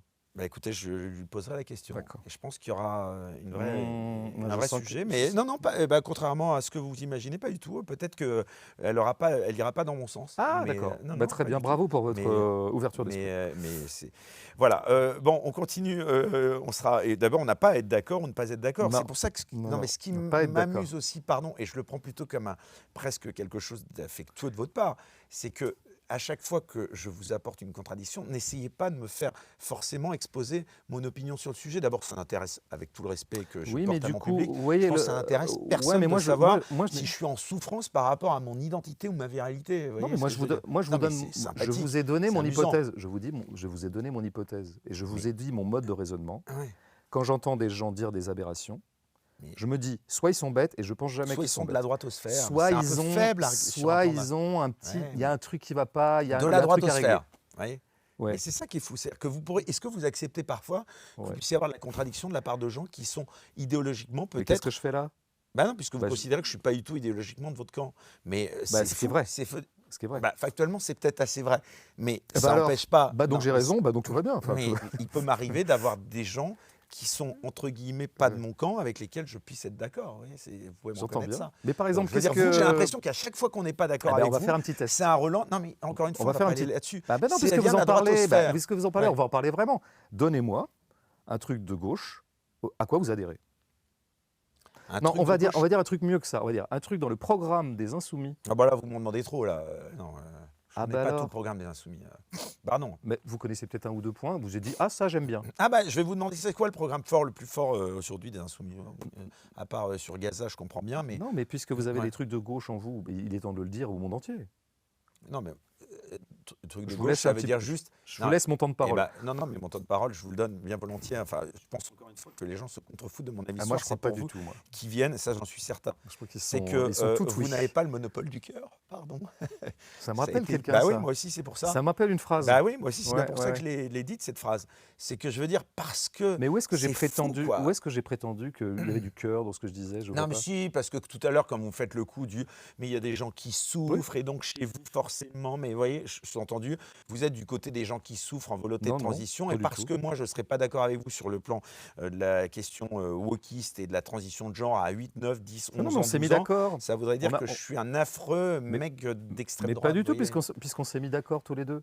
Bon, Puisque bah, quand je attendez. vous ai exposé la position de gens qui sont nés avec un sexe féminin et qui se sentent hommes et qui en souffrent, vous avez dit oui, ça existe. Oui, mais moi, je suis pas pour. Et tant Alors, qu'on peut les aider, aidons-les. ah oui, mais le moyen de les aider serait pas, et pas forcément le même chez vous que chez moi. Mais, C'est-à-dire que moi, un gamin à 12 ans qui me dit je souffre, je mais pense c'est que je pas, suis une moi, je vous ai fille pas parlé de ces dans gens-là. mon corps Je vous ai pas d'homme, parlé de ces je gens-là. lui dis attends, Je ne vous ai pas je parlé lui de ces dirais gens-là. attends Je d'avoir. ne vous Oui, ai mais pas moi je parlé de vous en ces. parle maintenant. Oui, Oui. mais moi je vous. Eh ben, je vous en parle, un gamin de 12 ans, puisque Oui, c'était le cas aux États-Unis. alors on va dire, est-ce Ouais. que vous seriez pour que les soins que occasionnent Faites attention aux comparaisons que vous allez la prendre. transidentité, la Ouais. transition, le changement de sexe, disons les choses comme ça, pour des personnes disons, qui auraient plus de 25 ans, est-ce que le fait qu'on puisse rembourser ces soins-là, rembourser cette transition, est-ce que vous êtes pour ou contre? Pour des gens de plus de 25 ans.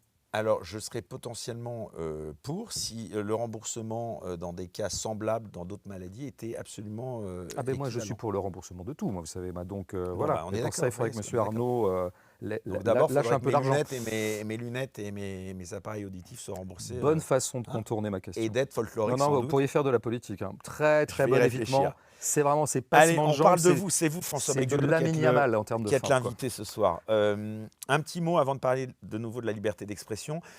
Si vous deviez résumer la politique d'Emmanuel Macron au terme de ces années de, j'allais dire, de monarchie, comment vous le feriez? Il a été élu par des gens qui sont pro-marché, il a fait une politique en faveur du marché, les gens qui l'ont élu sont donc très contents de lui. Il a un électorat d'ailleurs assez stable. Et vous savez qu'il y a même des gens qui l'ont élu en voulant sans doute faire barrage au RN et qui étaient issus de votre famille politique. Ceux-là, mais vous là- leur dites quoi aujourd'hui? Là, c'est marrant parce que vous avez vraiment des fixettes, parce Non. qu'on avait parlé la dernière fois que je suis venu. Mais, Et ouais, mais déjà, pardon, tous les gens n'ont pas vu l'émission déjà, je précédente. vous avais dit que ça ne m'intéressait pas. Alors moi, je vais répondre dans mes termes, mais vous voyez, vous ne notez pas ça parce qu'il y a un grand angle mort dans Non, mais votre c'était il édition. y a 2 ans, François Beggiolo. J'aimerais bien pouvoir D'abord, finir mes vous auriez phrases. pu évoluer depuis 2 ans. Moi, je hein. pensais être invité ici et donc pouvoir parler. Eh bien, allez-y. Oui, ben, C'est ce que je vous ai dit off tout à l'heure. Je vous ai dit, moi, je peux parler avec tout le monde, je peux aller dans tous les médias, y compris ceux que la gauche pourrait réprouver parce qu'ils sentent un petit peu le soufre, à condition d'avoir une plage de parole. Donc merci. Mais vous me posez des questions. Merci Vous m'avez donc- renvoyé la balle. Merci C'est pour donc ça que de je me veux laisser pris un peu finir de mes parole. phrases, sinon je ne viendrai plus. Mais Là, pour le coup. j'en serais très malheureux. Donc j'aimerais bien finir mes phrases. Oui, j'ai dit, vous me demandez, c'est quoi la politique de Macron? Je vous réponds, avec mes mots à moi. Je vous dis, il avait été élu par les gens qui sont pro-marché, et donc il a fait une politique pro-marché qui a satisfait les gens qui l'ont élu. C'est ça le fait Macron. Mais pas que. Bah je vous si. réponds pas que. Le fait central, c'est ça. Le fait consistant, c'est ça. Et là, immédiatement, sans même enregistrer ce que je vous ai dit, qui me paraissait digne au moins d'attention, vous en allez tout de suite, ça y est, on est reparti sur la Champions League. C'est-à-dire Oui. les petits billards à 8 bandes électoraux avec les barrages et les pas barrages. C'est dommage parce que moi j'essaie un petit peu de Mais tirer c'est la pas vrai, conversation ce que je dis, à là. des choses un peu C'est pas vrai. Non, structurelles. mais on a le droit Et puis d'abord vous, de- vous êtes reparti dans... En fait, je sais pas, vous devriez être Alain Duhamel en fait, et pas faire des médias où on ait le temps de parler longtemps. Parce que vous êtes dans le commentaire de course de chevaux. Déjà, Alain Duhamel, vous donnerez peut-être pas 2 heures pour parler, François. Tout à fait, Beggiolo. c'est bien pour ça Donc, que je suis là. Pardon, je peux au milieu de ces 2 heures essayer d'en placer une. Je vous dis juste que, pardon, encore une fois, je trouve que ces gens, pas comme vous, Bah, c'est pas sont moi. un peu sacrément gonflés Bah aujourd'hui. Et là, je me fais presque le défenseur de Macron, c'est vous dire. Les gens qui aujourd'hui s'indignent de l'élection de Macron et de la dérive autoritaire de Macron, je trouve sont un poil gonflés quand ils viennent aujourd'hui nous faire la morale sur le côté droitosphère, tout ça, alors que ce sont ceux-là même qui ont permis l'élection de Ouais. Macron au nom du barrage Ok. anti-républicain. Vous êtes conscient que vous êtes Barrage. en train de parler de quelqu'un qui ne vote pas. Donc, pourquoi vous Ah me le oui. dites à moi? Moi, c'est pas de ma faute, moi. Non, mais C'est vous comme si vous me l'invitez, disiez, alors. oui, Pardon, il y a eu bah, des je vous fais inondations réagir, au non, mais je sud vous de fais réagir. l'Italie. Et Donc, Beggiolo, en vous gros, faites vous rien. prenez ce qui vous arrange quand ça vous arrange par rapport Non, mais à moi, la je m'en poli- fous de tout ça. ah Moi, bon, je bah, vote pas. bon. Donc, Non, moi, je- les barrages, pas barrages. En plus, par ailleurs, non seulement c'est un peu une fixette chez vous, mais en plus, comme souvent Tout les n'est fixettes. que fixette En chez fait, moi. d'avoir une fixette, ça Beaucoup de pose deux problèmes. Ouais. D'abord, il y a le côté répétitif. Bon. Et deuxièmement, en général, quand on reste un peu bloqué sur le même truc, à un moment, le réel se Mmh. modifie et le truc sur quoi on est bloqué Mmh. est complètement périmé. Donc là, par exemple, vous savez, en 2027, la question ne va plus du tout se poser. Ah ben Puisqu'en c'est fait, au deuxième tour, il n'y aura pas de barrage de personne et l'extrême droite va passer. En tout cas, le Rassemblement national, non, qui non, n'est mais pas d'extrême vous droite, le pensez qu'il y va a un vrai passer. risque? Alors c'est une vraie Je sais pas. question Non, là non, pour le mais coup et elle a aucune tout est, arrière-pensée, tout est programmé. malveillante à votre égard de ma part. Est-ce que vous croyez qu'il y a un véritable risque, probabilité que l'extrême droite, comme Ouais, vous le dites, l'emporte en 2027? c'est possible, ouais, tout à fait. Et est-ce que, sans faire trop de jeux politiciens, est-ce que vous pensez qu'un duel face à Ouais. l'extrême gauche serait envisageable, comme beaucoup de Moi, gens m'en fous.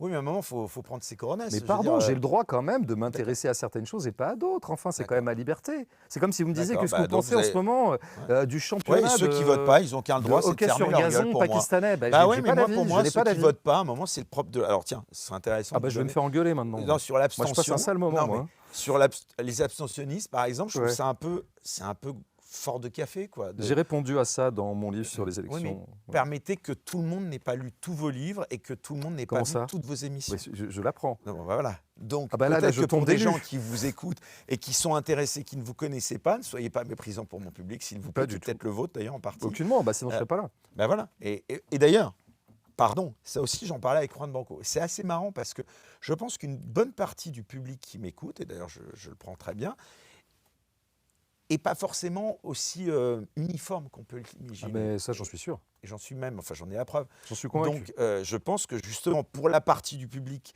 qui ne vous connaîtrait pas ou qui ne partage pas vos opinions, mais qui malgré Ouais. tout est très intéressé par vous écouter, parce que je le Ouais. sais pour les messages nombreux que j'ai reçus Ouais, mais je crois qu'ils en ont après. un peu rien à foutre que je leur dise que moi, ouais, je vois bien un candidat d'extrême gauche devant un candidat d'extrême droite. Hein. Non, Je mais pense par qu'en fait, exemple, ils si, s'en si, foutent. Hein. par exemple sur l'abstention, moi j'ai Ouais, non, non, non, j'ai plein de gens que je connais qui m'ont dit maintenant on n'aura plus, je ne voterai plus. oui. Et bien à un moment donné, il faut leur parler à ces gens-là, parce que je considère que Bah, ces moi, je gens-là, m'abstiens, moi, donc je vais pas les convaincre de plus bah s'abstenir. ouais, mais bon, C'est à vous de leur parler. Allez-y, je sais pas, bah, défendez les ben non, parce élections. que c'est pas à moi à défendre le système. Je veux dire, c'est à vous à un moment de proposer un autre système si vous en avez un de meilleur. Mais Ouais. à un moment donné, Mhm. voilà, ça veut dire qu'avec votre façon de penser, eh ben voilà, vous pouvez difficilement vous plaindre si vous permettez pas que des gens qui pensent que vous dites s'expriment. Enfin, Je vais. non, mais ça m'intéresse sur un plan. Et si vous voulez bien me laisser Ben en placer une, je vais vous dire ce que j'en pense. Euh, En plus, je vais vous offrir sur un plateau une transition. ça va être là-dessus. Je crois qu'on fait une confusion en général, un amalgame et une confusion entre l'expression et l'action. La démocratie, pour moi, ce n'est pas le pouvoir de s'exprimer prioritairement, c'est le pouvoir d'agir.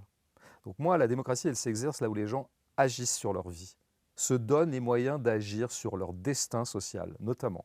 C'est ça la démocratie.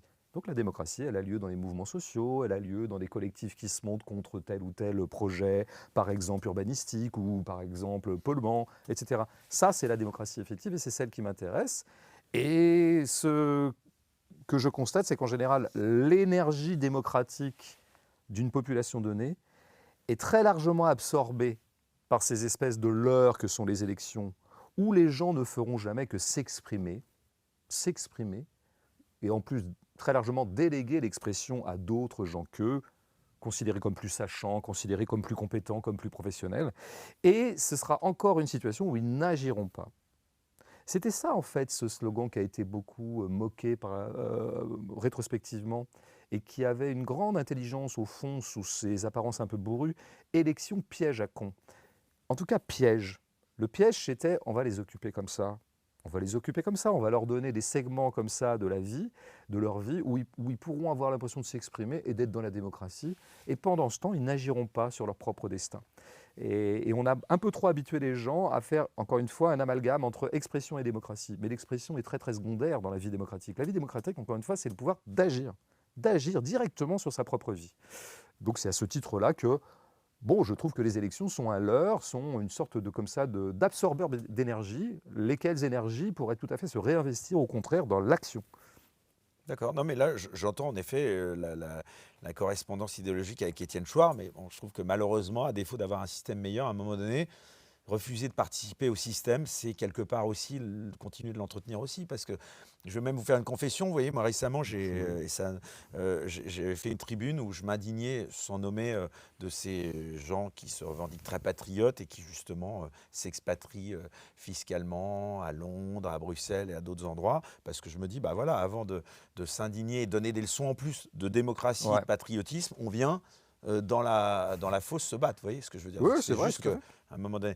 Euh, François Belgodeau, sur les débats que Mais justement. je vous promets que vraiment, si, je l'avais dit à l'époque de mon livre sur les élections, mais je le redirai, si vraiment pour me racheter une bonne conscience, parce que là vous êtes en train de faire, pardon, un petit procès moral. C'est un petit procès moral, parce que c'est dire, oui, oui, ouais, bah, vous dites ça, mais en même temps vous faites rien, c'est un peu facile. C'est un procès moral, c'est un petit sermon. Je vais répondre à votre sermon. Si pour se racheter une bonne conscience et pour avoir votre, euh, comment dire, votre assentiment moral ou votre validation morale, il suffit qu'aux prochaines élections, quelles qu'elles soient, municipales ou autres, je descende en bas de chez moi et que ça me prenne 3 minutes pour aller foutre un bulletin au hasard et que là, d'un seul coup, je deviendrai quelqu'un d'éminemment respectable à vos yeux, je vous promets de le faire. Non, pas au hasard, Ça celui qui est sera peut-être le moins inodore, loin. ça sera sans Non, douleur pour celui qui est le personne, moins loin de vous. ni pour le système, ni pour moi, mais au moins, vous aurez, Parce que j'ai vous êtes l'impression que d'accord qu'on ne peut pas être à 100% j'aurais d'accord. gagné votre Non, mais respect là, moral. je parlais même de manière générale. On ne peut pas être à 100% d'accord avec quelqu'un qui défend des idées politiques dans un parti. Je veux Non, mais dire, à ce un n'est pas mon moment. problème, moi. Moi, ce n'est pas Ouais, une question d'être d'accord ou pas d'accord. C'est le système lui-même que je trouve ouais. vérolé. Mais encore une fois, malheureusement, je serais preneur d'un autre site. Mais c'était en effet l'essentiel de la discussion avec Étienne Chouard.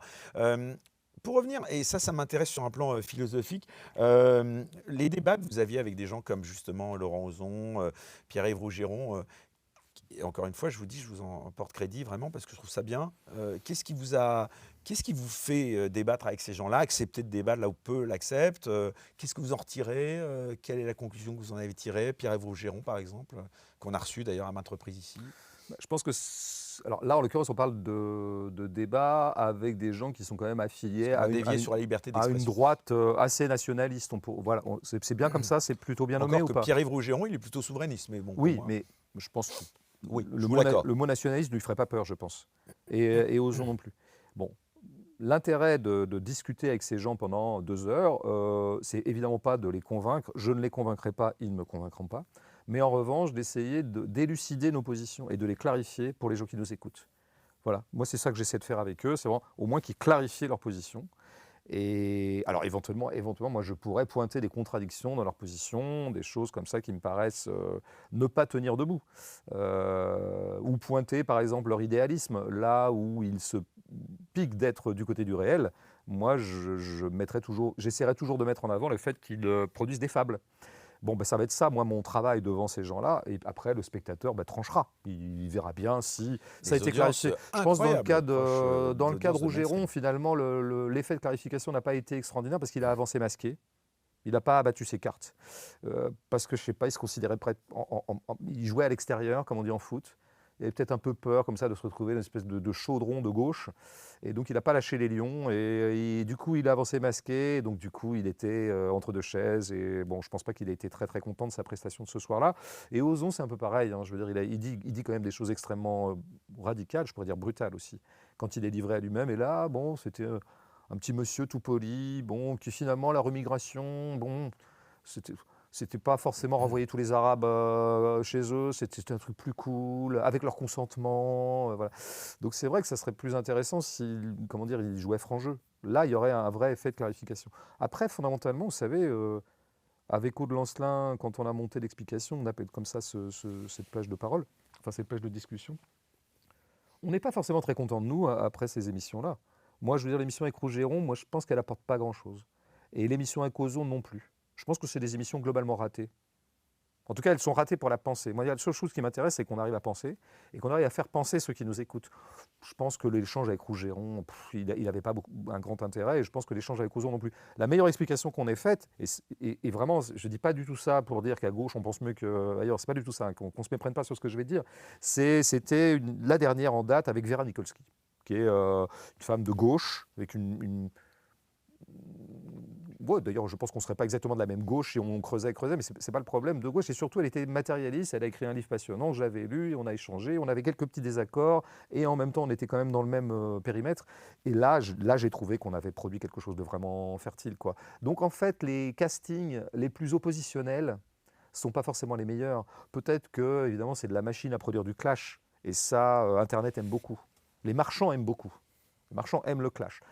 Moi, mon truc, c'est plutôt, est-ce que ça va être fécond d'un Et point le de vue public aime intellectuel? bien le clash aussi, vous Oui, savez. c'est comme quand vous m'aviez proposé, parce que Nab a dit des trucs sur moi, il Oui, paraissait, tout le monde me bon, parle de vous. Dans que j'ai chacune pas de mes écouté, mais émissions, Daniel Conversano, ouais, Marc-Édouard Nab, oui, tout le oui, monde veut débattre avec vous. je suis très flatté, mais en fait, moi, ces gens-là, j'en pense pas grand-chose. Vous en pensez quoi, par exemple, Ni Marc-Édouard pour ni Nab, contre Nab, j'ai qui est un lu. écrivain quand même reconnu par ses euh, pairs?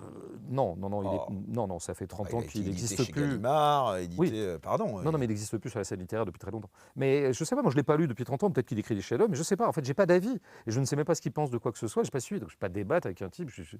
C'est pas un sujet pour moi, Nab, et je dis ça avec autant de respect que je dois avouer à un de mes semblables, premièrement. Donc, on ne débat pas comme ça avec n'importe qui, n'importe quand, puis ça aurait donné quoi? Bon, lui, il aurait fait ses bons mots, parce qu'il est un peu comme ça, Nab, il aurait fait un peu son d'Artagnan, Bah, vous aussi un peu il quand aurait même. voulu Vous en faites des bons ferrailler. mots. Et Non, ouais, moi, c'est ça pas m'intéresse pas. insultant de dire ça, hein. Ça m'intéresse pas plus que ça, en D'accord. fait. Je pense que non, je pense que produire du clash, c'est pas vraiment ce qui m'intéresse, non.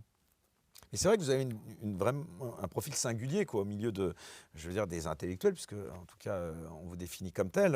Et je pense que c'est vraiment à mettre encore une fois à votre crédit, parce qu'il y a peu de gens issus de la gauche qui acceptent comme ça de débattre avec des gens qui ne sont pas d'accord. Vous voyez, par exemple, on parlait d'une émission comme Frédéric Tadei, Ce soir ou jamais. Vous y étiez, je suppose. Ah oui, oui, j'y suis. Alors, ce soir ou jamais, je n'y allais pas beaucoup pour une raison simple, c'est que moi, j'ai toujours le même truc, hein, je l'ai fait 2, 3 fois, au tout début d'ailleurs. Non, et moi, j'adorais la regarder, mais pas la faire, parce qu'on était trop nombreux. Moi, je supporte pas que ma langue, enfin, mes interventions soient saucissonnées et devoir attendre. Déjà par une En personne. plus, c'est vraiment moi, j'ai une conception assez sportive de la pensée orale. Et je pense que c'est vraiment une gymnastique. Et Ah, mais en franchement, éloquence, vous la êtes meilleure imparable. façon que les Ouais. gens ne produisent pas de l'intelligence quand ils parlent, c'est de leur donner un dispositif comme ça. Parce que quand vous avez une prise de parole toutes les 20 minutes, et qu'en plus la prise de parole est dure, chez Tadei, c'est vrai qu'on avait le temps de parler, plus qu'ailleurs, mais ce n'était pas top non plus. Eh ben en fait, vous n'êtes pas chaud. Vous ne prenez jamais le temps de chauffer. Moi, je le vois bien quand je fais des entretiens comme celui-ci. Parlons de gymnastique un peu, parce que c'est vraiment important. Moi, c'est au bout de 20 minutes que je chauffe. C'est une vraie gymnastique. Au Vous avez raison. bout de 20 minutes, les On phrases répartit. commencent à s'agencer, ça y est, le cerveau est un peu... C'est comme un footing. Bon. Et donc, non, moi je trouve que Ce soir ou jamais, c'est une émission qui a une grande réputation et elle est justifiée pour un certain point. Moi, j'ai jamais été ébloui par la qualité de ce qui s'y disait. Parce que je pense que ce n'est pas un bon dispositif pour que les gens soient au maximum de leur puissance intellectuelle. Voilà. Et donc, vous me proposiez off aussi de pourquoi pas passer à Bistro Liberté, qui est plutôt identifié quand même comme un périmètre très à droite, pardon de le dire, mais je crois que ce n'est pas complètement dévoyer les choses. Eh bien, moi, ne va pas du tout me gêner d'aller discuter avec des gens comme ça. Ce qui me gêne, c'est qu'il y a trop de gens sur votre plateau, là. Il y a trop de gens dans ce Vous n'auriez bistrot. pas été à droit de réponse de Pollack. Ah non, non, non, vraiment pas, quoi. Mais non, parce que là, c'est que du cirque, en fait. Et non, c'est pas intéressant. D'accord. Pour la dernière partie de cette émission, j'aimerais bien qu'on parle, là encore, c'est un lieu commun, mais bon, malheureusement, il est toujours d'actualité, c'est ce sujet de la liberté d'expression en France. Sur la liberté d'expression, est-ce que quand même, on le voit avec le succès, d'ailleurs vous en parlez dans certaines de vos déclarations, de vos écrits, le succès de Pascal Praud, de l'heure des pros sur CNews et d'autres émissions, et j'en passe, que le politiquement correct serait plutôt aujourd'hui l'apanage de gens de droite et non plus de gauche, ce qui n'était pas le cas avant. Comment vous expliquez qu'il y a eu cette balle? Attends, j'ai l'impression que vous avez fait un petit lapsus. Le politiquement correct est maintenant de droite? Non, non, je voulais dire le politiquement Ah, incorrect. vous voyez, pardon. je vous connais bien. Hein. Ouais, voyez. Waouh. Écoutez bien. Merci François.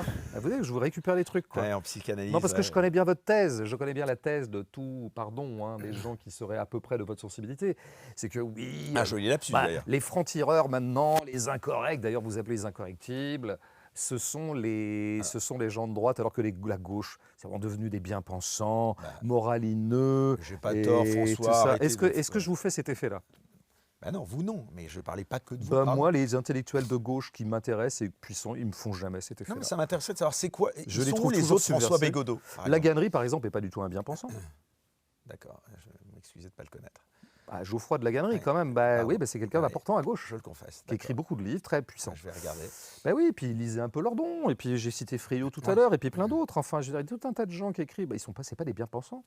En fait, vous parlez toujours de la même scène, en fait, la scène électoralo-médiatique, où là, évidemment, il y a des gens comme ça qui se baladent, qui se disent de gauche, et qui ne sont que des gens qui déversent de la morale. Voilà. Mais bon, les gens de droite aussi déversent de la morale. Hein. Je veux dire, Pascal Praud aussi, qui se vit comme un grand franc-tireur, il déverse de la morale à longueur d'émission. Hein. Je veux dire, il fait pampan cucu aux méchants délinquants. Ça, c'est de la bien-pensance aussi, ça, finalement, de dire, oh là là, bah, dis donc, il y a de la drogue, il y a des dealers, c'est pas bien les dealers, il faut les mettre en prison. C'est très moral, hein. C'est le bourgeois du 19e qui trouvait que la racaille des villes, la racaille ouvrière, il était temps que les forces de l'ordre s'en occupent, quoi, dûment. Bon, bah, finalement, moi, je trouve que la droite est restée fondamentalement bien pensante, puisque c'est le camp de la bourgeoisie et que la bourgeoisie, elle est bien pensante. Donc moi, je vois pas vraiment d'électrons libres à droite. Hein. Je ne suis pas très frappé par l'incorrection ni des intellectuels de droite, ni des élus de droite, ni des éditorialistes de droite. Hein. Moi, je trouve rien de sulfureux dans ce qu'ils disent, mais rien du tout. Mais peut-être que vous allez m'enseigner. En quoi est-ce qu'ils sont incorrects? Bah, en l'occurrence, il y a une actualité récente là qui a fait, alors pareil, c'est pas pour parler de cette personne en particulier, mais de manière générale sur le champ de la liberté d'expression, depuis notamment ce qui s'est passé en effet et ce qui se passe toujours au Proche-Orient, s'est posé aussi la question des limites de l'humour pour certains. On se souvient de Guillaume Meurice sur France Inter qui avait dit que, enfin, il avait fait une blague qu'on apprécie ou pas sur Netanyahou. Récemment, il y a eu, vous Je l'avez pense qu'il peut-être vu. l'avait appelé un nazi sans prépuce. Bah, citons Voilà. les choses. J'espère que j'aurai pas de procès. Et vous avez dit quoi, pardon? Bah, c'était un nazi sans prépuce, c'était ça la blague de Oui, Meurice. et donc vous avez rajouté que c'était? Bah, j'espère que j'aurai pas de procès en le disant, parce que lui Ah oui. Ah bah écoutez, a j'espère pratiquement été aussi, viré puisque pour ça. voilà. Ouais. Mais vous partagez, enfin c'est quelque chose que vous auriez pu, vous n'êtes pas humoriste, donc vous n'auriez pas dit Bah, je suis ça. pas humoriste, voilà, Non. donc la question se pose pas. Bon, récemment, il y a, l'occurrence, c'est le fils d'un ancien président, Louis Sarkozy, qui était interviewé par Léa Salamé dans Quelle époque? Vous êtes invité parfois à Quelle époque ou pas? Oh, bah non. Non, Bah toujours pas. comment ça? Ouais, Comment voulez-vous? c'est vrai. Ça me C'est surprend. Léa Salamé quand même, hein? C'est vrai. La Oui. compagne d'un certain Glucksmann, mais il Oui, paraît que donc comment dire, un procès qui a un lien. une propagandiste organique de la bourgeoisie. Bon, en tout cas, je ne vais pas lui faire le procès que quelque part je ferai avec un conditionnel à cet humoriste de Saint-Cernin qui à un moment dit à Louis Sarkozy comme ça brutalement que son père était un voleur. Oui. Je ne sais pas si vous avez vu cette séquence Oui, qui a bien sûr, beaucoup j'ai fait vu, oui, réagir. Alors oui. depuis, je ne sais pas si le bad buzz est quand même un buzz, c'est parce qu'on n'a jamais autant parlé de cet humoriste qui n'était pas spécialement très connu et on n'a jamais autant parlé non plus de Louis Sarkozy. Eh ben Donc, voilà. quel est votre avis sur cette séquence Bah, d'abord? mon avis, c'est que tout le monde est content. Parce que cet humoriste a réussi à faire parler de lui. Et puis, je pense que le fils Sarkozy, qui aime beaucoup faire parler de lui, bah, a fait parler de lui. Et donc, tout va bien, ils sont contents. Enfin, ça vous a pas choqué? Enfin, après Bah, qu'il c'est ait des tout blagues, hein. Bah, je veux dire, c'est la tradition un peu. On dit, ah, bah, vive l'esprit français, Ouais, enfin, là, l'occurrence, c'était l'humour un pas sur peu. Louis Sarkozy, c'était sur son père. Hein, donc, Oui, mais je veux dire, il y a un côté un peu. parce qu'on est responsable Il y a un des actions de côté. son C'est de père. l'humour un peu trash, quoi. C'est de l'humour tel que. C'est ce qu'on appelle le roast du verbe cuire aux États-Unis. L'humour, c'est du roast, quoi. C'est-à-dire, c'est ce que fait par exemple Ricky Gervais, vous savez, Ouais, bien quand sûr. il introduit les cérémonies des Oscars, notamment, ou entre autres choses, entre autres cérémonies. Et il roast un peu les stars qui sont là, parce que les stars, elles sont hautes comme ça, et le comique, dans sa fonction de bouffon, va un peu les titiller, et parfois de façon extrêmement brutale. Allez voir ce que fait Ricky Gervais. Il y a d'autres que lui qui font ça aux États-Unis ou en Angleterre, mais bon, bah donc là, en l'occurrence, on est dans ce truc-là. Et d'ailleurs, je pense que le fils Sarkozy, qui n'a pas exactement mes sympathies, vous pensez bien, a pas trop mal réagi. Il Bah, il n'a rigole, pas agi du tout. il rigole pas. Léa Salamé lui dit, oh, vous pouvez quand même dégager un sourire. Oui, bah, j'ai aussi le droit de pas rire. Eh ben, tout va bien. Le mec fait un peu une vanne, un peu rentre dedans. Le type rigole pas. Moi, tout va bien. D'accord. Blanche Gardin, après son sketch sur l'antisémitisme, enfin, elle avait fait un sketch là-dessus. Je ne sais pas si vous l'avez vu aussi. Oui, oui, oui. Comment y échapper? Bon. Très bon sketch d'ailleurs. Ah, Très voilà. bon sketch. Bah, en plus, avec deux des meilleurs comiques en activité, Émeric Lompré et Blanche Gardin. Donc, ça pouvait pas être mauvais. Et donc le traitement dont elle dit être victime après, ça vous choque, ça vous indigne, ça vous surprend pas? Bah moi, contrairement à ce que vous laissiez croire tout à l'heure, je ne suis pas quelqu'un qui a une proportion à l'indignation et au choc, mais j'en prends acte. J'en prends acte. C'est une information intéressante. Ça dit Blanche quoi? Gardin est fondamentalement emmerdée. Il semblerait même qu'elle ait du mal à mettre en œuvre un certain nombre de projets professionnels dans le milieu donc, de la culture, puisque c'est le sien, depuis qu'elle a commis ce sketch. C'est une information intéressante qui nous permet toujours de mieux cartographier l'état de la situation. Et Voilà. alors ça dit quoi concrètement? Je vous l'ai déjà dit, la bourgeoisie a décidé qu'il allait de ses intérêts de soutenir Israël. La bourgeoisie tient les médias, elle tient aussi une grande partie de la culture. Ce qui est normal, hein, je veux dire, c'est presque tautologique. Elle a de l'argent, elle possède la bourgeoisie, c'est ce qui la constitue. Donc elle possède aussi les moyens de production culturelle, elle possède les moyens de production médiatique. Et donc elle a décidé d'avoir un destin commun avec Israël au nom de tout un tas de calculs que je pourrais détailler. Et donc quiconque s'est porté en soutien du peuple palestinien, notamment depuis ce qu'il subit depuis bientôt 2 ans, s'expose à être évincé. Et c'est ce qui arrive à Blanche Gardin. C'est une très très bonne, comment dire, c'est un fait objectif qui nous permet de bien comprendre la situation et les rapports de force. J'espère que tout le monde fait la bonne analyse des rapports de force. Et qu'on n'aille pas dire des choses beaucoup plus douteuses et beaucoup plus erronées, qui consisteraient à dire les Juifs tiennent les médias, et donc dans les médias, on ne peut plus être contre Israël. C'est pas comme ça que ça se passe. C'est plus compliqué que ça, c'est plus subtil. Et je le formulerai comme je viens de le formuler. C'est vraiment une question de quel camp choisit de soutenir la classe dominante. La classe dominante a choisi de soutenir Israël par une espèce, je pense, d'effet miroir, à savoir qu'Israël étant le dominant de la situation, alors spontanément, la classe dominante, ce soit une solidarité avec le dominant de la situation, parce que c'est l'État qui domine Israël. Hein. C'est un État qui est 1000 fois supérieur militairement, technologiquement aux Palestiniens, au peuple palestinien prolétarisé, réduit à la misère, qu'il est en train de massacrer. Vous avez dit que vous preniez acte de ce qu'on vient de décrire. Comment faut répondre à cela, d'après vous, après avoir fait ce constat? Comment il faut répondre à ça? C'est-à-dire quoi? Les moyens d'action, si selon vous, Blanche Gardin est victime de ce que vous dénoncez, comment est-ce qu'on peut répondre à ce type de censure ou de Vous savez, harcèlement? moi, je viens d'une culture qui a toujours considéré, une culture politique ou une culture tout court, qui considère que de toute façon, il n'y a pas grand-chose à attendre du mainstream. Et donc, il faut toujours s'auto-organiser. C'est pour ça, les élections, c'est pareil. Je n'y reviens pas, mais c'est pour faire une analogie, pour dire la relative cohérence qui est la mienne. Les élections, c'est un dispositif qui est, comment dire, réglé, régulé, inventé et orchestré par les gens en place. Donc moi, je n'ai pas envie de participer aussi à un dispositif qui met gentiment octroyé, gentiment donné, comme le Seigneur donne parfois un bout de pain à un gueux. À savoir, je vous donne des petites miettes de démocratie, ça s'appelle les élections. Et je vous donne vraiment les règles du jeu. J'ai d'ailleurs fait une constitution que j'ai fait rédiger par mes gardiens du temple, hein, par les gens qui ont fait du droit, par exemple Michel Debré, qui était à l'époque un peu comme ça, le juriste en chef ou le constitutionnaliste en chef du gaullisme. Bon, voilà, et on vous donne ça. Et nous, il faudrait qu'on soit comme ça. Oui, d'accord, ok. On obtempère, quoi. Oui, on va jouer exactement au jeu dont vous avez fixé les règles. Non, on va inventer nos propres règles. On va inventer des situations démocratiques, des situations où nous puissions nous-mêmes agir. C'est ce que les Gilets jaunes ont inventé. Les Gilets jaunes, on ne leur a pas offert les ronds-points. On ne leur a pas dit, allez-y, on vous donne un petit rond-point, jouez-y un petit peu le samedi, faites des cabanes. Non, c'est eux qui ont dit, on va prendre les ronds-points et on va y faire des cabanes. Et on va y dire ça. C'est un mouvement social. Bon, voilà, c'est ça qui m'intéresse. Bon, dans le cas des médias, quand vous sentez qu'ils sont squattés absolument par une idéologie dominante, inventez vos propres médias. Je ne vous apprends rien. Organisez-vous. Donnez-vous des périmètres où vous puissiez vous exprimer. Donc, dans le cas d'espèce de Blanche Gardin, soutenons Blanche Gardin. Soutenons-la. Déjà, envoyons-lui des messages de sympathie. Ce que j'ai fait d'ailleurs, parce que je la connais un peu. Bon, voilà. Et puis, la prochaine fois qu'on la voit produire un spectacle ou il y a un film qui sort avec elle, allez voir le film qui sort avec Blanche Gardin, que je n'ai toujours pas vu, je ne connais pas la qualité du film, mais moi je vais y aller. C'est comme ça, c'est ça qui s'appelle s'auto-organiser, si vous voulez. Parce que si on attend que BFM, France Info, France Inter et toutes les chaînes mainstream qui sont pour moi de plus en plus homogènes veuillent bien organiser un peu plus de pluralisme, on peut attendre longtemps. Donc il faut se donner à soi-même des plages d'expression.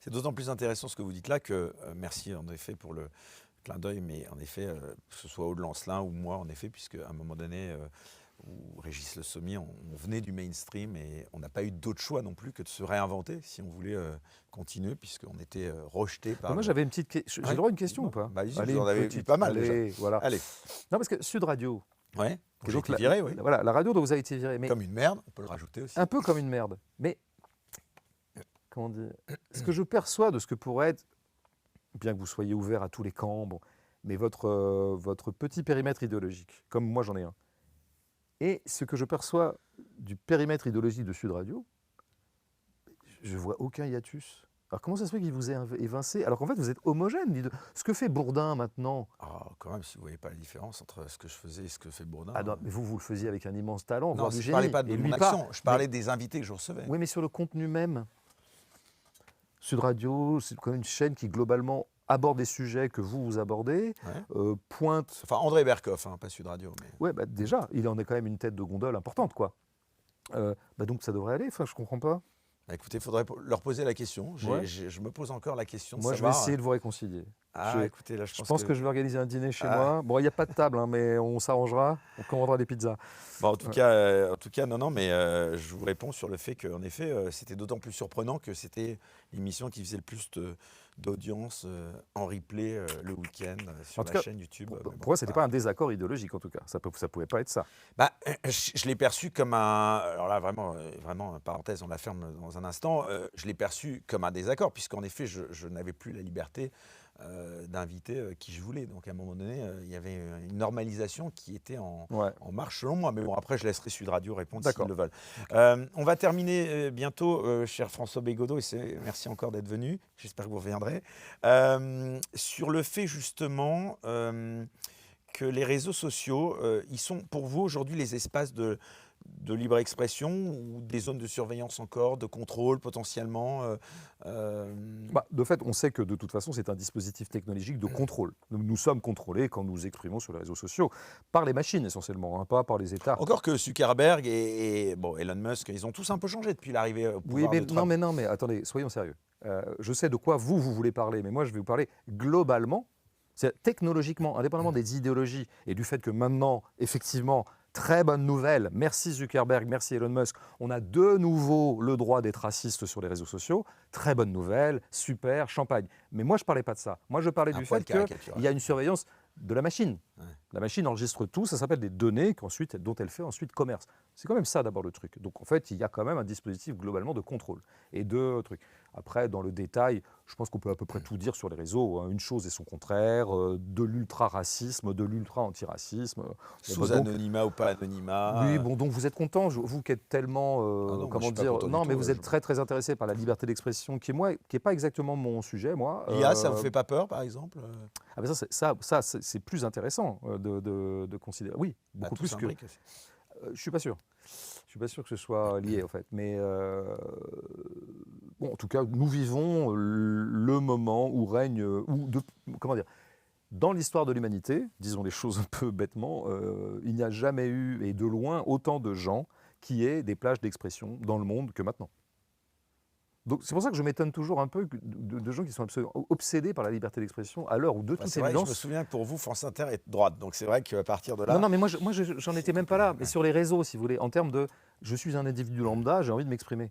Ben, moi, dans les années 80. Enfin, quand même, c'est 8 Hanouna fermé. Bon, après, on peut. Non, non, mais, mais vous, il y a quand même- il y a écoutez des- un truc. non, mais il y a- Non, mais on va pardon. y venir, on va y venir. Ouais. On va y venir au fait que pour vous, il y a une censure qui est faite contre les On gens a de une droite. petite quand même. Mais avant ça, je veux dire, Grosse même. je m'étonne toujours qu'on constitue la liberté d'expression comme un sujet vraiment urgent, alors qu'on vit une époque où des milliards de gens peuvent s'exprimer là où ils ne pouvaient pas s'exprimer jadis, quand moi j'étais gamin ou quand j'étais adolescent. Il faut quand même le dire, pour être D'accord. précis avec le réel. C'est le C'est vrai, et on réel. risque Ben pas oui. d'être Bon, guillotiné dans la seconde. Alors maintenant qu'on aille embêter des chaînes comme Hanouna, etc., bon, ça c'est son problème, c'est pas le bien. Moi, on a tous notre part de boycott, hein, je veux dire. On Enfin, pourrait- quotidien, par exemple, vous regardez un peu de temps en temps. Oui, je regarde, bien sûr. C'est Et une ça, très vous belle, aimez bien. c'est une très belle documentation sur la bourgeoisie. Ah, voilà. Très très belle documentation sur la bourgeoisie. Mais je vous l'avais déjà dit, Ouais. quotidien, ce qu'ils défendent avant toute chose, c'est vraiment ce qu'ils adorent entre tous, c'est bon, évidemment les artistes branchés, les artistes cool et branchés, bien sûr. Ils vous invitent pas, quotidien Bon, ben, bien sûr que non, voyons, enfin. Et ils aiment beaucoup les patrons. Il y avait d'ailleurs récemment invité, parce qu'ils ont souvent un invité un peu long, deuxième partie de l'émission. Vous voyez, je regarde Xavier bien. Niel, non, je crois. Et il y avait récemment un invité, dans la grande tradition des invités patrons auxquels on va vraiment dérouler le tapis rouge. C'était le directeur d'Amazon France. Il n'a pas été trop malmené. Il n'a pas passé un mauvais moment. Voilà. Il y avait aussi Villepin, par exemple. Bon, là, on peut plus. Ah bah, de toute façon, non, mais ils invitent aussi des. Mais je note quand même que dans cette émission, qui est a priori une émission d'infotainment, où, voilà, où il y avait de la politique et du rire, ils invitent beaucoup de patrons, et pour toujours que les patrons viennent délivrer leurs éléments de langage. Je le note. C'est ça que j'appelle une émission bourgeoise. J'essaie d'imposer mon lexique tout le temps, et je vois bien qu'il vous indiffère. Mais votre indifférence vous caractérise, enfin je veux dire, vous situe politiquement. De toute façon, quoi que je fasse, que je parle, que je réponde Non, ou non, pas, mais vous de êtes toute absolument indifférent à cette affaire de marché, c'est dingue quoi. Ah ben non, moi je vous ai dit en plus que j'avais une fibre sociale, que vous Mais ce n'est peut-être pas d'ailleurs. Qu'est-ce que vous préconisez pour... Non, mais moi j'ai encore une fois, on va pas refaire le truc sur. Bon, juste, à un moment vous avez, vous Est-ce que avez vous goûté. préconisez des choses? Est-ce que ça vous intéresse des fois qu'on essaie de réguler le marché? Ça n'est pas mon rôle. Non? Vous voyez, moi je suis dans une position d'observateur. Oh, je vous trouve un peu... C'est comme moi l'abstention quoi. Je veux dire, vous êtes un peu comme ça désengagé quoi. Un peu facile. À proposer. Un Moi, peu facile Eric. juste, à un moment, vous avez goûté quand même On est à 2 jours de l'ouverture du Festival de Cannes, un festival que vous avez bien connu, puisque quel honneur, je le dis pour les gens qui nous regardent et qui n'auraient peut-être pas vu toutes vos émissions, pas vu ou lu tous vos livres, ou vu les films qui sont adaptés de vos œuvres. J'ai le grand plaisir et l'honneur de recevoir quelqu'un qui a été primé de la Palme d'Or. Rien moins que ça. Enfin, d'ailleurs, c'était à vous ou c'est à Laurent Comté qu'on avait Laurent donné Comté. Laurent Comté. Enfin, Moi, vous je étiez, on se n'étais souvient que tous. partie prenante du film. Non, mais vous avez été quand même au plus haut de la pyramide de ce festival Au de plus Cannes haut. dans 2 Ouais, jours. au sommet du siècle. Quoi. Vous Mais là, êtes- les gens, ça leur dit rien parce que c'était il y a au moins 15 Ouais, ans. Donc, à un moment, vous avez goûté quand même à j'allais dire, oui, à ces limbes. Vous n'y avez pas pris goût quand même à un moment donné? Vous ne regrettez pas ce moment où vous étiez justement non. au milieu de tous ces gens bourgeois que vous devez décrire? Mais... Aucunement. Non, Ouais, des fois, je fais des réponses bavardes. Là, c'est réponse oui, pas elle est bavarde. courte. Aucunement. Donc là, le festival, dans 2 jours, vous en foutez, quoi, limite.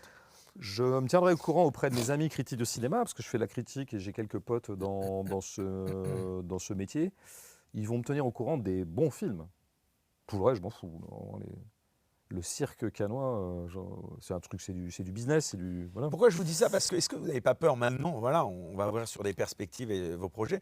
À un moment donné, vous étiez, quoi que vous en disiez, vous faisiez partie du système, ce que je disais. Enfin, C'est-à-dire quand aujourd'hui, que vous soyez un peu exclu de Non, ce mais système. quand est-ce que je faisais partie du système? Je viens de le dire. Quand vous avez eu, je pense, cette Palme d'Or, tout le monde devait vous dérouler le tapis rouge. Enfin, pour vous inviter, pour le coup.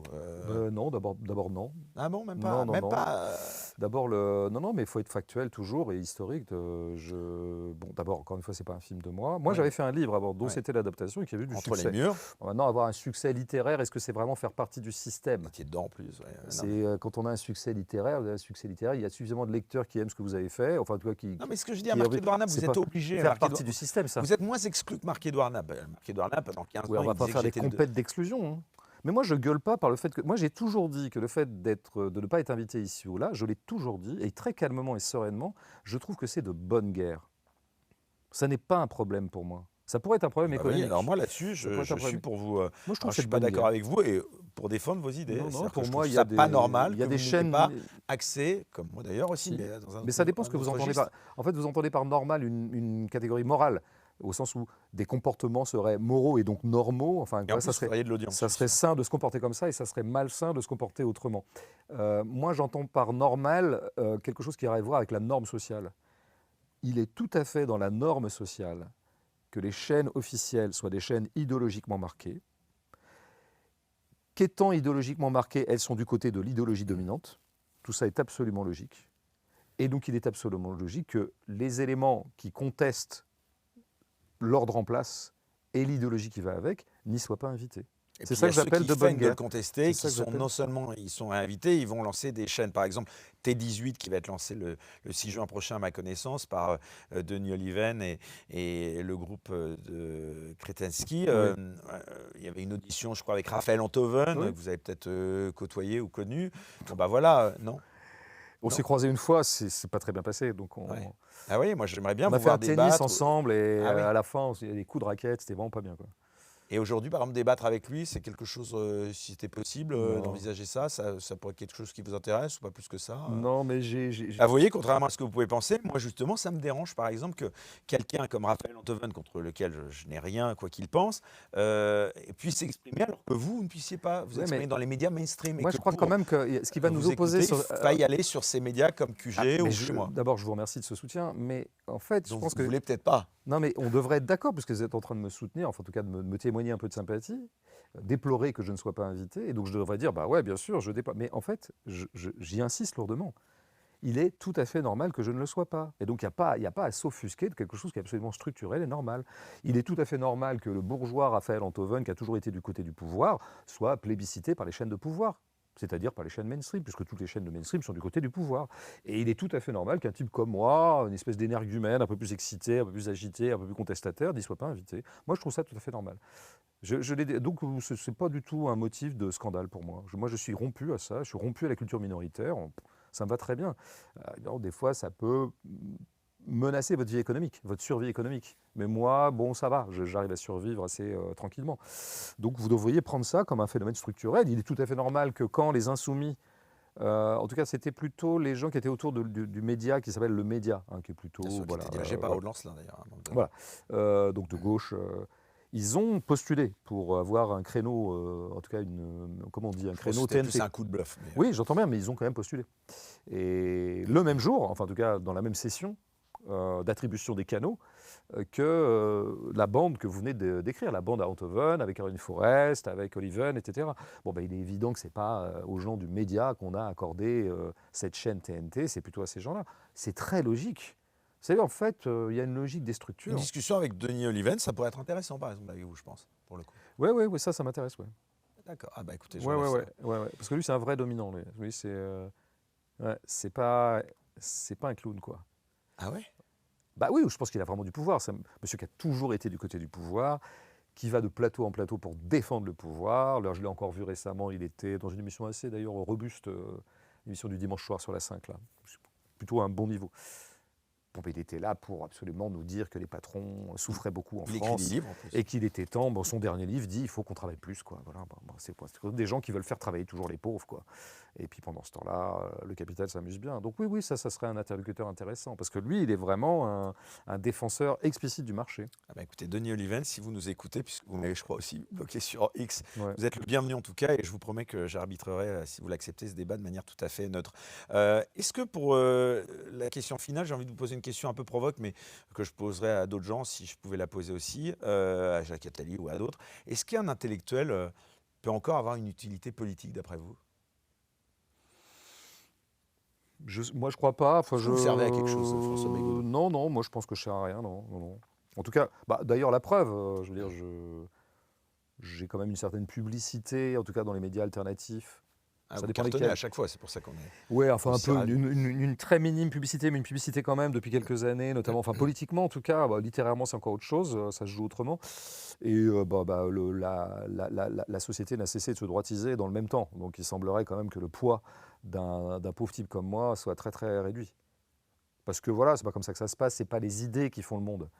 C'est pas comme ça que ça se passe, c'est les structures qui